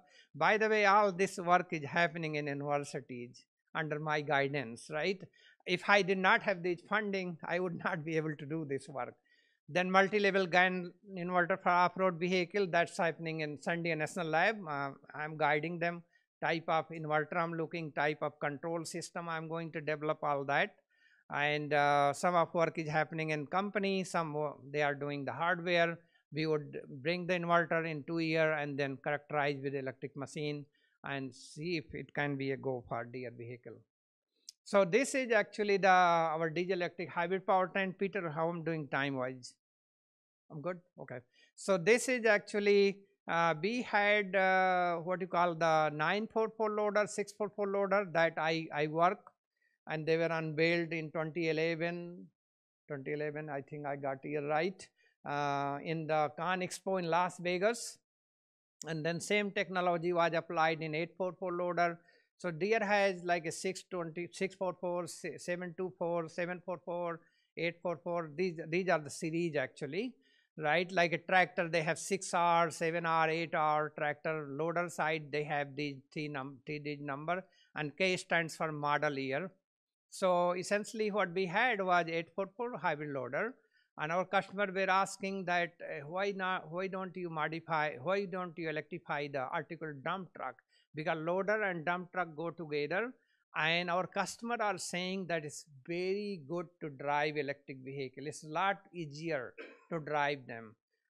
So that was the pull, right? So then how you can make it go. So you take 9-liter engine, which is nearly 330 kilowatt engine, and then downsize to 6.8-liter engine, which is 225 kilowatt, and then you add EIBT transmission system, which is basically a proprietary technology that we developed. Put it the battery and then see if can you get fuel economy, how much fuel reduction, can you go more product, can vehicle be more responsive, more work in a given time, and overall total cost of ownership is down. If these are three key value to the customer, and have customer feedback in loop, and then can make it go. And once it is there, then can use this technology in many other vehicles, like on tractor side, construction, forestry, and things like that. So this is actually the project that government funded nearly $4 million effort. So soft silicon carbide inverter, DC-DC converter, power management, and also cell thermal fluid, those 4 key enabling technology that I mentioned earlier are being developed through this project. And then test vehicle, of course, we would be putting an articulate dump truck. I call electrified articulate dump truck. And government doesn't give you money like this. They are going to come and drive this vehicle, right? When I was doing Power America project, they came and they said, "Bridge, will it work?" And I said, "Here is a key, go and drive it." So I gave nearly $1 million vehicle key, and they were, till date, they are talking, "Oh, you felt so confident about your technology, right? Not that much tested, verified." But yeah, we do a lot of live scale testing, making sure it doesn't run any issue at the vehicle level. So yeah, so they would come and drive it, that's their aspiration. So mobile fast charger, this is actually going to unveiled in Bama this year, I think 2025. So please watch in Bama. I think you will have a John Deere charger there. These are our idea that how we put charger. You can put in that trailer that on the left side, or you can have a pickup truck and have a cart and drive it around. So these are our initial idea that we are working with our customer and asking them, hey, how this look like. So mobile charger multifunctional. So we would have it can it connect to the DC-DC, means can it charge a tractor, can it charge a car, right? Interoperability. Like let's say a on-road vehicle shows up, can you charge that vehicle also, right? Off-road, of course, it's being designed. Can it interface with the distributed energy resources, like a grid connected, grid generated, like a wind energy, solar energy, or behind the meter energy storage system? Or can it power up your home? Can it connect to the grid? John Deere bought a farm in Austin, nearly 300 acre farm. So I toured that farm and went a year or two ago, and I asked them, where is your nearest 480 volt line? And they said it's 10 miles away. So it's not very easy to find grid to charge this vehicle, right? So you need to basically be mindful about where you will find the charger, because I lived in the US, this is nearly 28 years. I never found any big tractor driving near the gas station and filling it up. Our customer store fuel at their site. So probably they would store charge at their site, but you have to find the charge to charger, right? So that's basically the idea here, that it should work with no matter what load it is feeding or what source it is getting the charge from. And then another thing is that, yes, the charger, so we design our vehicle to last nearly 15,000 hours, which is 6.5 years. Can battery also last 15,000 hours? Can it last 20,000 hours? Means in lifetime of the vehicle, you don't need to replace the battery. That would be the most desirable thing. So essentially, this work is being done with UT Austin. Perhaps you know John Goodenough, who received 2019 Nobel Prize. He's from UT Austin. He passed away last year. Worked nearly 100 years in life, but they have very good battery facility. So I'm engaging one of the professors there. And one of the things they found that when you are charging the battery, usually battery get damaged during the fast charging. So, but then there are like, if you apply the pulse power charging, it's all about thermal time constant. So if you do pulse power charging or opportunity type charging, then battery life can go increase, right? So what it is basically showing, this slide is showing that if you do pulse power charging, then you can reduce the battery capacity loss, means battery capacity fades over the time. And that's what it means. If it like 100 kilowatt hour battery, you can store 100 kilowatt hour energy in that battery. But once the battery life is done, after 3000 hours, you can only store 60 kilowatt hour, right?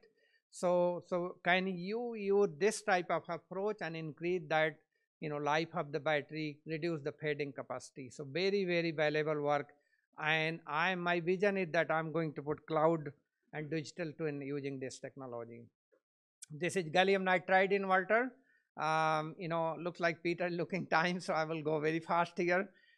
Essentially what you want to produce, very, very high frequency current through the motor winding, and it develop this inverter in such a way that you have less EMI, EMC, and also lower power losses. It could be the alternative of the silicon carbide technology or other inverter technology that we are developing. It can be useful for charger applications. So we are just developing the technology we would apply in many, many applications. So in summary, US government funded project enabled development of power transistor prototype module that you saw some of them. Supplement funds needed for tech stack developments, means we only put nearly 20%, 25%, and rest is paid by government. So that is helping us to accelerate our technology development work, bring competitive advantage, because we are engaging people and working on technology that we couldn't do by our own if we did not have this funding. And then create dear IP that you saw many patents get created, deliver business value, product portfolio expansion. Like in silicon carbide, gallium nitride, we did not have this technology 10 years ago. Now we have. Then access to top talent that you saw earlier, right? We hired many PhD and they are going to stay with us. We challenge them with a lot of this kind of top-notch R&D work we do, and then retention of this talent by our R&D project. And then definitely government funds advancement of technology from TRL2 to TRL4/5. But it's like, in my mind, it's like a 1% work. So let's say you have $100 and 10 years. So I'm doing $1 and 1 year work.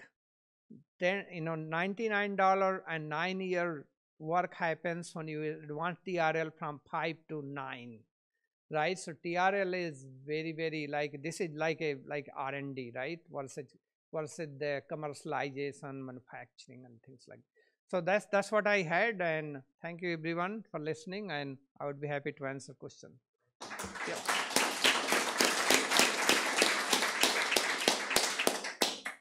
Thank you, Bridge, for your presentation, which not only gave some insights about public funding or governmental funding in the US, but also gave some views on technology development within John Deere. And we are almost on time schedule, so I can just open the discussion now. The three speakers are sitting over there, and the stage is for all of you open now. Come up with your questions and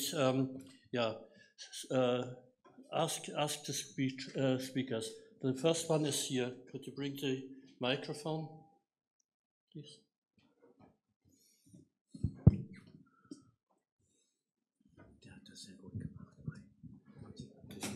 To the three speakers, thank you very much for interesting presentations.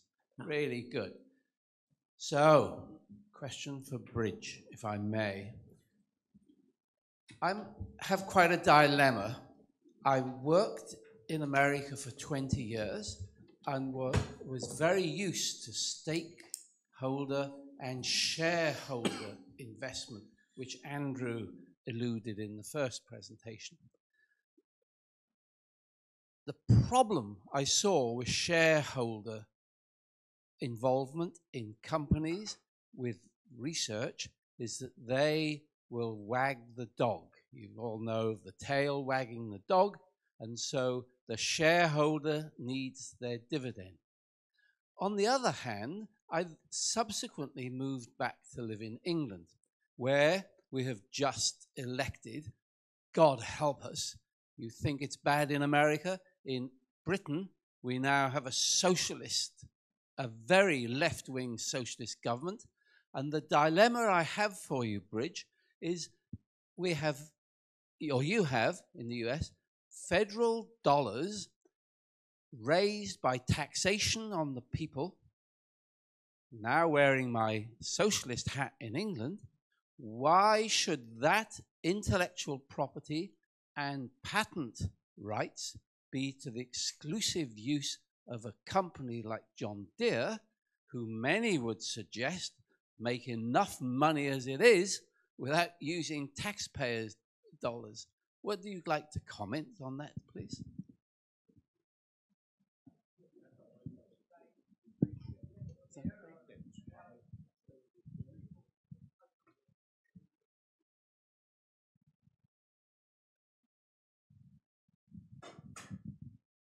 So great question.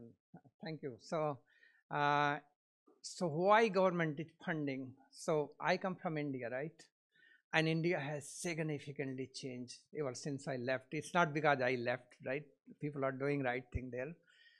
So I always why America is superpower, military power. It is just because of technological advantage US has. And that's exactly government wants. So essentially what happens, and I 100% agree that, governments should only promote the R&D. They should not prop up, you buy this car, you get this carbon credit, and that is basically, putting taxpayer to disadvantage. But if government doesn't fund R&D, US is going to lose tech advantage, right? So that is the reason. Now regarding these patents, think about why they are funding. They are funding so that manufacturing get promoted, or manufacturing job get created, better supply chain comes along. If they block that IP, right, then that will not happen, right? So nearly it's 1 million versus 1. So you have 1 million idea and only one idea become profitable forever, right? Rest of them die somewhere. And if government comes and even go after that one idea, that would not be, so essentially this is exclusive practicing right. But if we do not take that technology to production, then president has a power to invoke what you call Production Act, that. So what is Production Act, right? During COVID time, if you have company and you can produce mask, you can produce sanitizer, that's what you would do, right? So this technology, if let's say we don't take it to production, then government has right to give it to someone else. I hope I answer your question. Yep.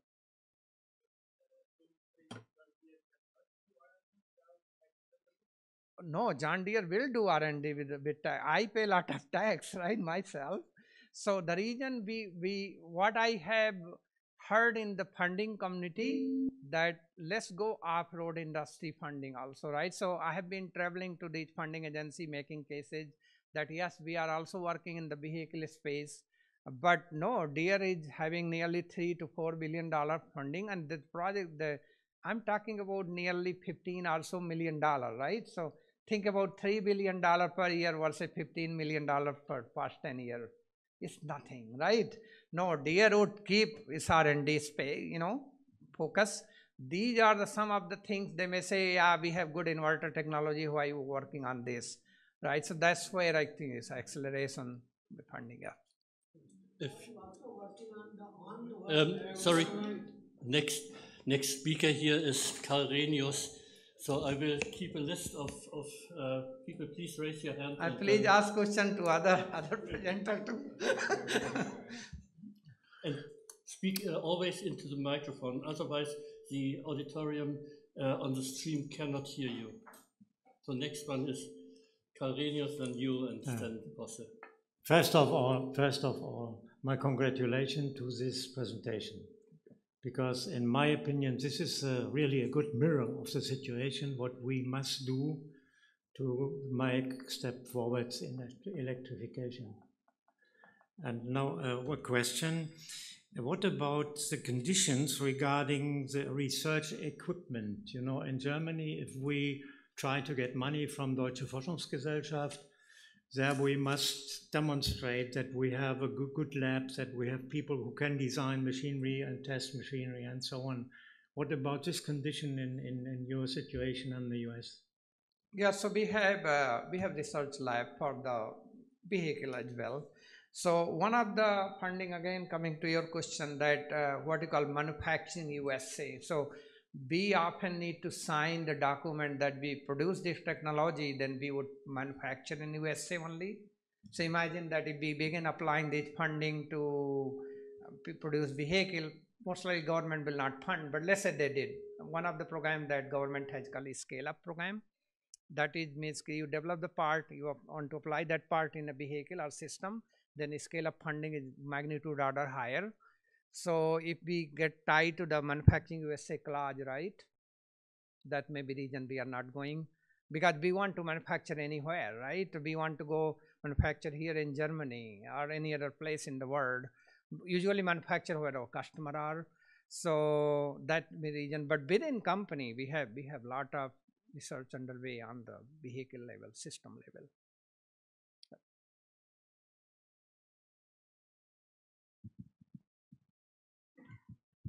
Abrid, are you also working on the work charging or only off the work charging? You are saying on board, off board? On the board, because you are using tractor in the field. And suppose it is tilling the field. So you are taking lot of power, from the battery. And as the battery discharges, the efficiency goes down. So you are also working on the work charging, because unless until you work on the work charging, it will not succeed. Yeah, dynamic charging. So actually what you are saying that, as I mentioned, that since the battery is very, very expensive, so it's not like that you can put 500 horsepower tractor all electric vehicle, you just cannot do that. So our aspiration is that to make those vehicles that are 100 kilowatt and less than 4 hour or to 10 hour operation. And then while they go in the break time, like a high value crop in California, because California has a lot of regulation coming up. So essentially you can charge the cluster of vehicle while they are off, like a half an hour, 1 hour opportunity charging.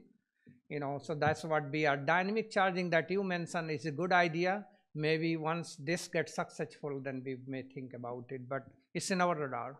Yeah. Next one on my list is Rosse, and then I have put myself on the list of people who want to ask something. Well, I would like to thank the three speakers. I think it's quite inspiring what we heard from them.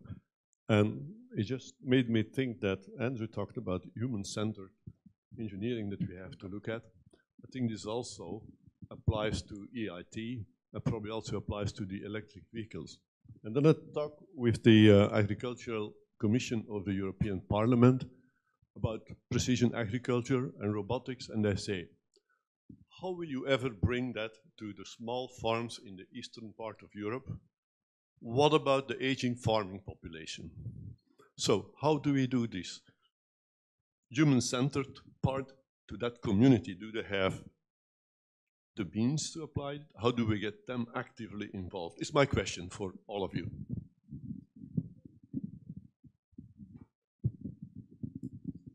That's a great question. I wanted to speak to you. Labour's not all bad. I mean, there's some great politicians in Labour. You're going to have to embrace other ideas, I'm afraid. And the crowd before them weren't great either, so it would be interesting to see what you do. But before I come to your question, in terms of the difference between Europe and the US. If we look at graphene, for example, fully funded by European taxpayers as a research project, brilliant material, lighter than a feather, stronger than steel. 95% of the commercializable IP by value is owned by American startups. So we've gotten something incredibly wrong in Europe. And actually the tenor of your question was, why should we? In fact, we should.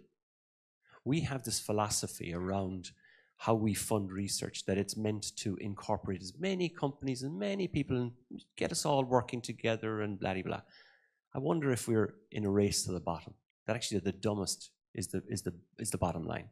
We have a higher floor, but a lower ceiling in terms of what we can do. The American model, as outlined there by Daja, what you see there is that we invest in the best and we hold manufacturing in our region. So there's a philosophical change that I think we need to do. Human-centric, brilliant, brilliant question. It's the same problem. It's the same problem as we see in digitization manufacturing companies. How do we get small to medium-sized enterprises, 5 and 10 people organizations that are making something in Latvia or Lithuania or the west of Ireland or wherever it is? How do we get them to take on this digitization, the knowledge, the impact of it? What should they be doing? Should they be looking at additive manufacturing or batteries or the output of something? And that's a huge challenge because there's research there that shows that if you digitize an SME, it loses profitability, at least initially. Part of that problem is that they pick the wrong products. They're not sure. So an owner manager will say, hey, I want to buy a nice collaborative robot. It's fairly cheap. And you go back 16 months later and you find it's holding a door open somewhere. Do you know, that investment hasn't executed against it. If we look at a farmer is an entrepreneur. He or she owns a business and is running that business, and it's incredibly difficult to get to that person. So the model that we've used in my world is a thing called EDIH, the European Digital Innovation Hubs.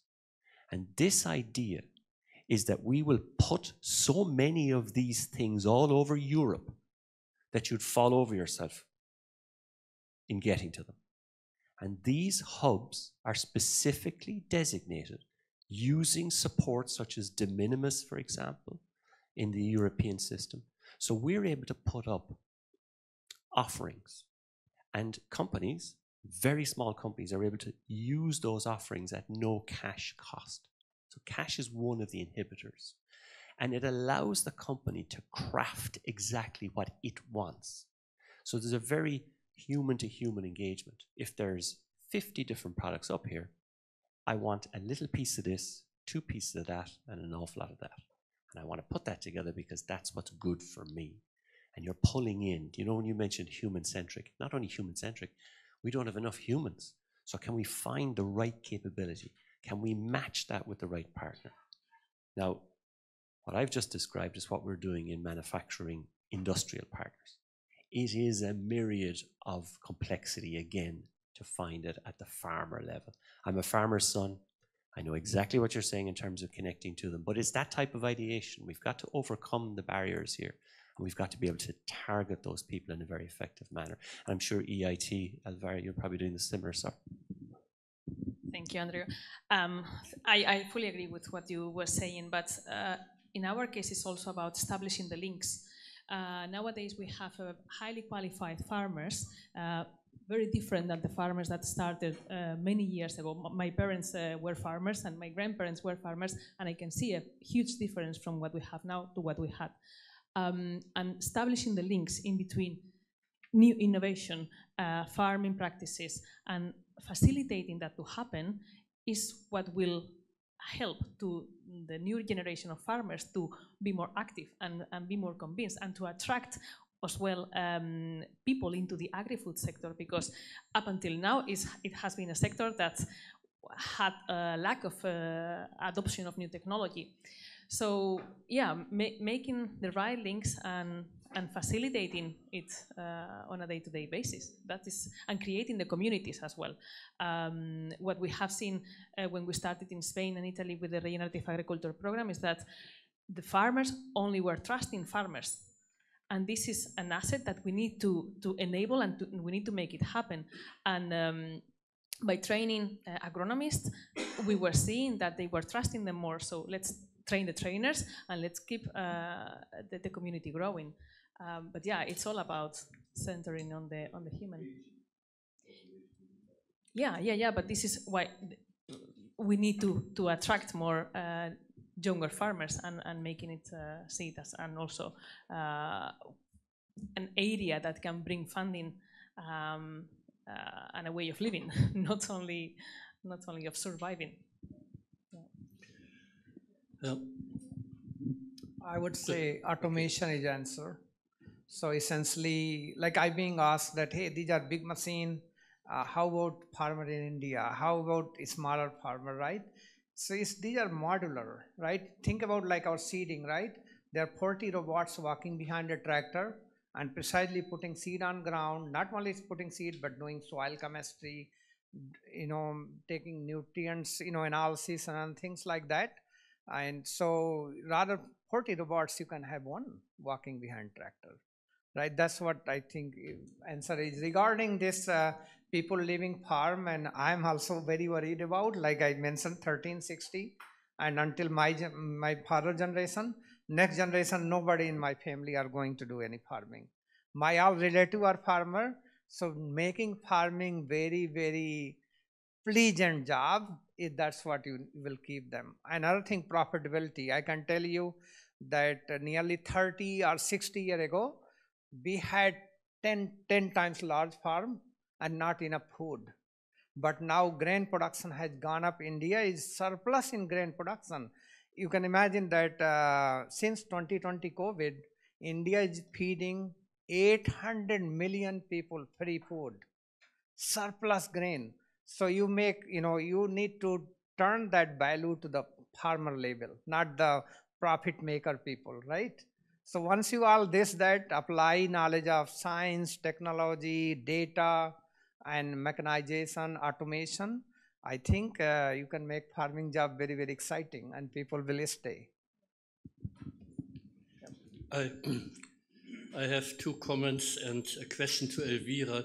First comment is, really, EIT Food is a fantastic network, and I would underline your last message: join this network. It offers tremendous opportunities. That's really great, and I'm really happy that my company joined this network. Second comment is, if you take funding, it's not always about technology. You can also support your reputation. So by publications, by going into news and whatever. One project that I want to describe is an EIT-funded project.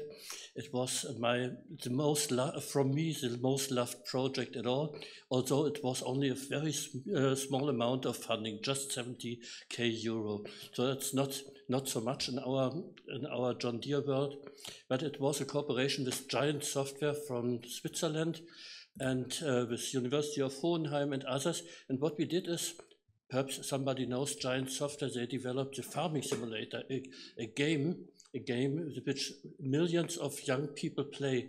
And what we did is we developed a downloadable content for precision farming technology. And this helps us to bring our technology, John Deere technology, to young people.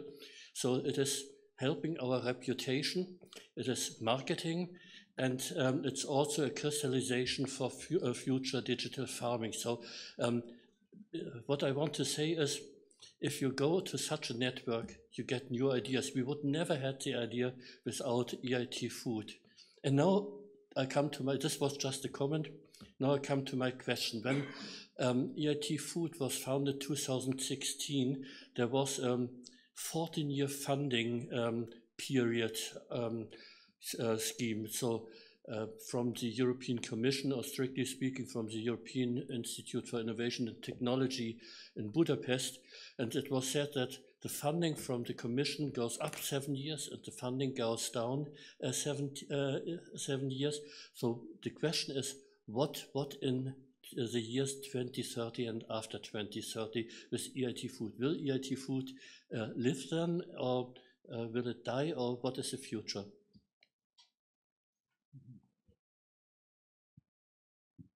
Hi. Okay, can you hear me? Yes. Well, I don't think if this works. Of course, well, Peter, thank you very much for the comments. Indeed, through some of the tools that I was explaining before, you can bring ideas on education, public engagement, work with schools, with consumers, innovation, business creation initiatives. Any type of initiative is welcome there. And of course, the ambition is not to die. That is for sure. The ambition is to keep creating impact, to keep having initiatives that help us transforming the agri-food sector. And whether this is public funding, regional, national, private funding, or the revenues that are created with the successful products or services that we bring into markets, the ambition is to keep growing and to have a wider impact. Nowadays, we are also expanding some of the activities not only to Europe, but for example to Brazil. We were working with entrepreneurs with an accelerator in Brazil as well, and we have been visiting India for some fantastic regenerative agriculture initiatives that are running in India. So it's about growing, about keeping creating more impact and keeping transforming the agri-food sector, whether there is EIT, commission funding, or other type of funding.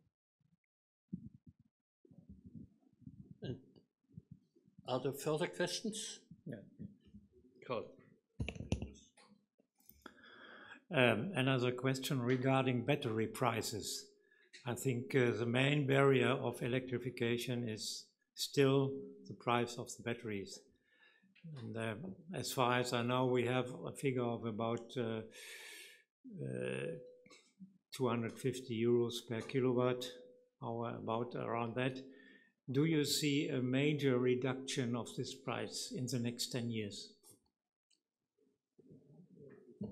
So in US at cell level, the battery price dropped to from very, very high, 300, 400 US dollar to 1 kilowatt hour to $120 per kilowatt hour at cell level, not cell, only cell. You have to do packaging, thermal management, integration, and things like that. So trend are that by 2030, cost will decline because of scale manufacturing to $60 per kilowatt hour. And once it becomes $60 per kilowatt hour, it will begin to compete with diesel engine. Now the sustainability, circularity, recycling, end of life management, all those things also need to fall in place. So US government has a program in DOE run by Argonne National Lab called a ReCell, means recycling actually. And through that they are able to harvest lithium, at least particular lithium and some other material, and do environmental friendly manner. Actually, I don't know how many right? Battery is not that green as it is thought of. So essentially, if you want to, let's say this is a battery and it stores 1 watt energy, right? You know how much electricity needs to produce this 1 watt? 1160 watt. So that's only the production, right? So means if you have 1 megawatt hour energy storage, you need 1 terawatt hour electricity. Where this electricity will come from? Solar, maybe wind, right? So you have to have very balanced view. I think everything will not become electric. Only the meaningful program will become electric, right? And then it has to have customer value and all that, and then recycling. If you add recycling in it, then it's not as green as people think about it, right? And if you are charging battery from the electricity produced by coal and natural gas, then think about, I think it has a more carbon footprint. So not only cost need to come down, overall life cycle analysis, business sense, energy efficiency, end of life management, all that need to happen before large scale adoption, plus material supply, cobalt, nickel, lithium, those are not very abundant. Lithium may be, but cobalt and nickel are limited material. So you need to develop very good recycling program and all that. So government is working on those. That's why they are funding nearly $10 billion on battery to make it go. Plus other company like Tesla is working. Okay, but in which year will we have these $60 per kilowatt hour? 2030. 2030? Yeah. Okay, thank you. Yeah, welcome. One comment on that. Elvira, will you take a photograph of me when I'm up here, will you, just so I can show my mother? I want my mother to see how impressive I am. Could you get a photograph of me? Yeah, there you go. Am I on behind me, yeah? Yeah. You got me, Elvira. You take a photograph, please. That's brilliant, yeah. I'll add value while I'm here. Don't worry, Peter. The IRA, in that program, it has a target in by 2027 that 1 kilogram of hydrogen will cost less than $1 to the consumer. Now, a kilogram of hydrogen will run a car for 200 or 300 miles. you know, it'll fuel your house for the next couple of days for less than 80 cent euros, and that is coming 2027. So, and also Europe, or sorry, America will be the highest provider of hydrogen globally. So I think some of these concerns around, you know, greening, and so I take the point on circularity for the materials. That's critical, but actually we will be moving away from you know, raw material, or we'll say fossil fuel usage for that tonnage conversion. Remember, the combustion engine is less than 11% of all the energy it takes to create that energy that goes into the turning of the wheels in a car. So those multipliers are not as negative as they seem initially in terms of what you're getting right now. But the reality is we're moving into that transition. Elvira, did I look well in that? It's a good photograph, yeah?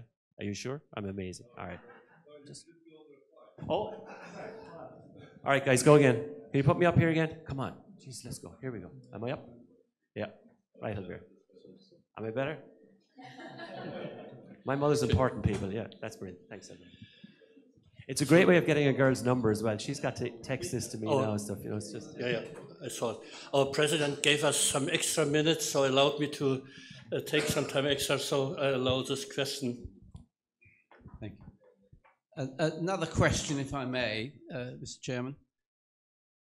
So, what are the problems we see with electricity or electric vehicles of any sort, besides the generation of that electricity and some of the rather unsavory practices that are used in certain parts of the world for obtaining the raw materials for these batteries, is the distribution network. And so, for example, I see in some countries the use of these huge pylons going streaming across what is beautiful countryside. So there's a real issue there. And I suppose someone in this room ought to say, and I feel it's my duty as an Englishman to say that Mr. JCB is following the other path of hydrogen off-road vehicles. And I very much like the point that was just made by Andrew, that the cost of hydrogen is so attractive compared to the cost of electricity. Thank you. I think this was more a comment than a question. Okay, then yeah, we arrived already at lunchtime, and let me ask a final question, perhaps to all of the three speakers. So what I learned is that public funding or governmental funding does not give only the financial contribution, but additional values, funding startups, creating new ideas and networks, improving reputation, time to market can be fastened, future sales, I think Rich said it, talent identification and recruiting, and networking, and all this gives additional value. So just a short question, perhaps everybody of you can answer quite shortly. What would you guess is the value of these indirect contributions compared to the direct financial contribution of governmental funding? Unload the market budget. Invitation to this event would be the one, right? If I have not done, this is my first visit to Italy, by the way, and if I don't count how many number of times I've been various airport, 5th visit to Europe. So invitation to this event is obvious, right? Knowing you all great people here. Being an ecosystem, being in there, like this $140 million program, that Power America program I was telling, one thing I found that if you are smart and you can ask good question, you can download tons of knowledge rather reading books and all that, and best practices actually. Learning from expert would be another which has no value, Peter. I can tell you that if you save 1 year time, development time, for anything you are working on, huge value, because you have been in Deere, so you know, right? For us, dollar is not a problem, it's time. Time is very, very, if you could do your work in a less time and be very, very effective, not commit mistake, is huge value you're bringing to the company or to the organization you are part of, which has no value, I would say. But very few people understand this. People who are working on, they know, because when I go in these events, I ask a lot of questions. Hey, why did this? Why decision was made this way? How, tell me how your cost will decline to $60 per kilowatt hour by 2030 and things like that, I would say. And plus personal, right? You know, going into, like I mentioned, invited this event, worldwide recognition. I got a couple of awards actually by doing these projects, you know, international award, you know, so you can imagine that, which is very, very huge satisfaction to me. Thank you. Indeed.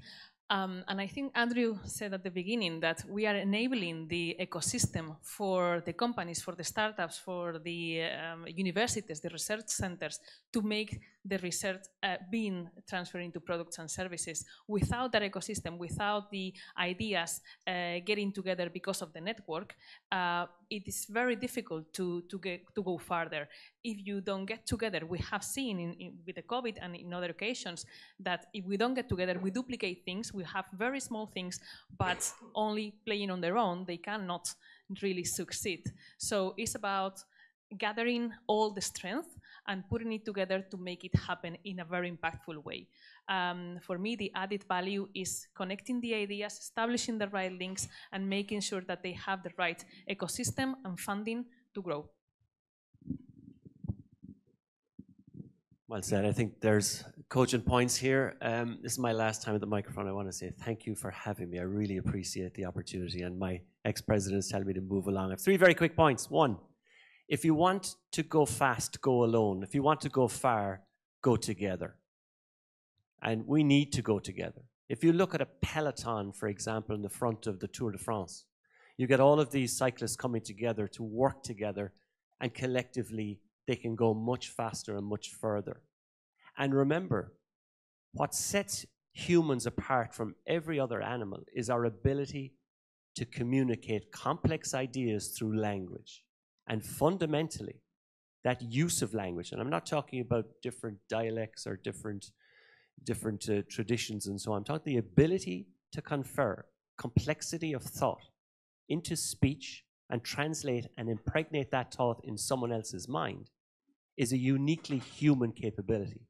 And leveraging on that to do what we do to grow as a species and to evolve on this planet, I think this is what's reflective in this type of ideation outside of the funding to go do something. Thank you. What a nice word for the closing of this session. And with this, I would like to thank especially, of course, our 3 excellent speakers who had a long traveling to come here from Spain, from Ireland, and even from the US. Thanks to them, and thanks especially for really great presentations. Thank you so much. And now I don't want to stay longer between you and the lunch, and thanks, of course, also to the auditorium for participating in the great discussion. Thanks to everybody. Have a great lunch now. Thanks.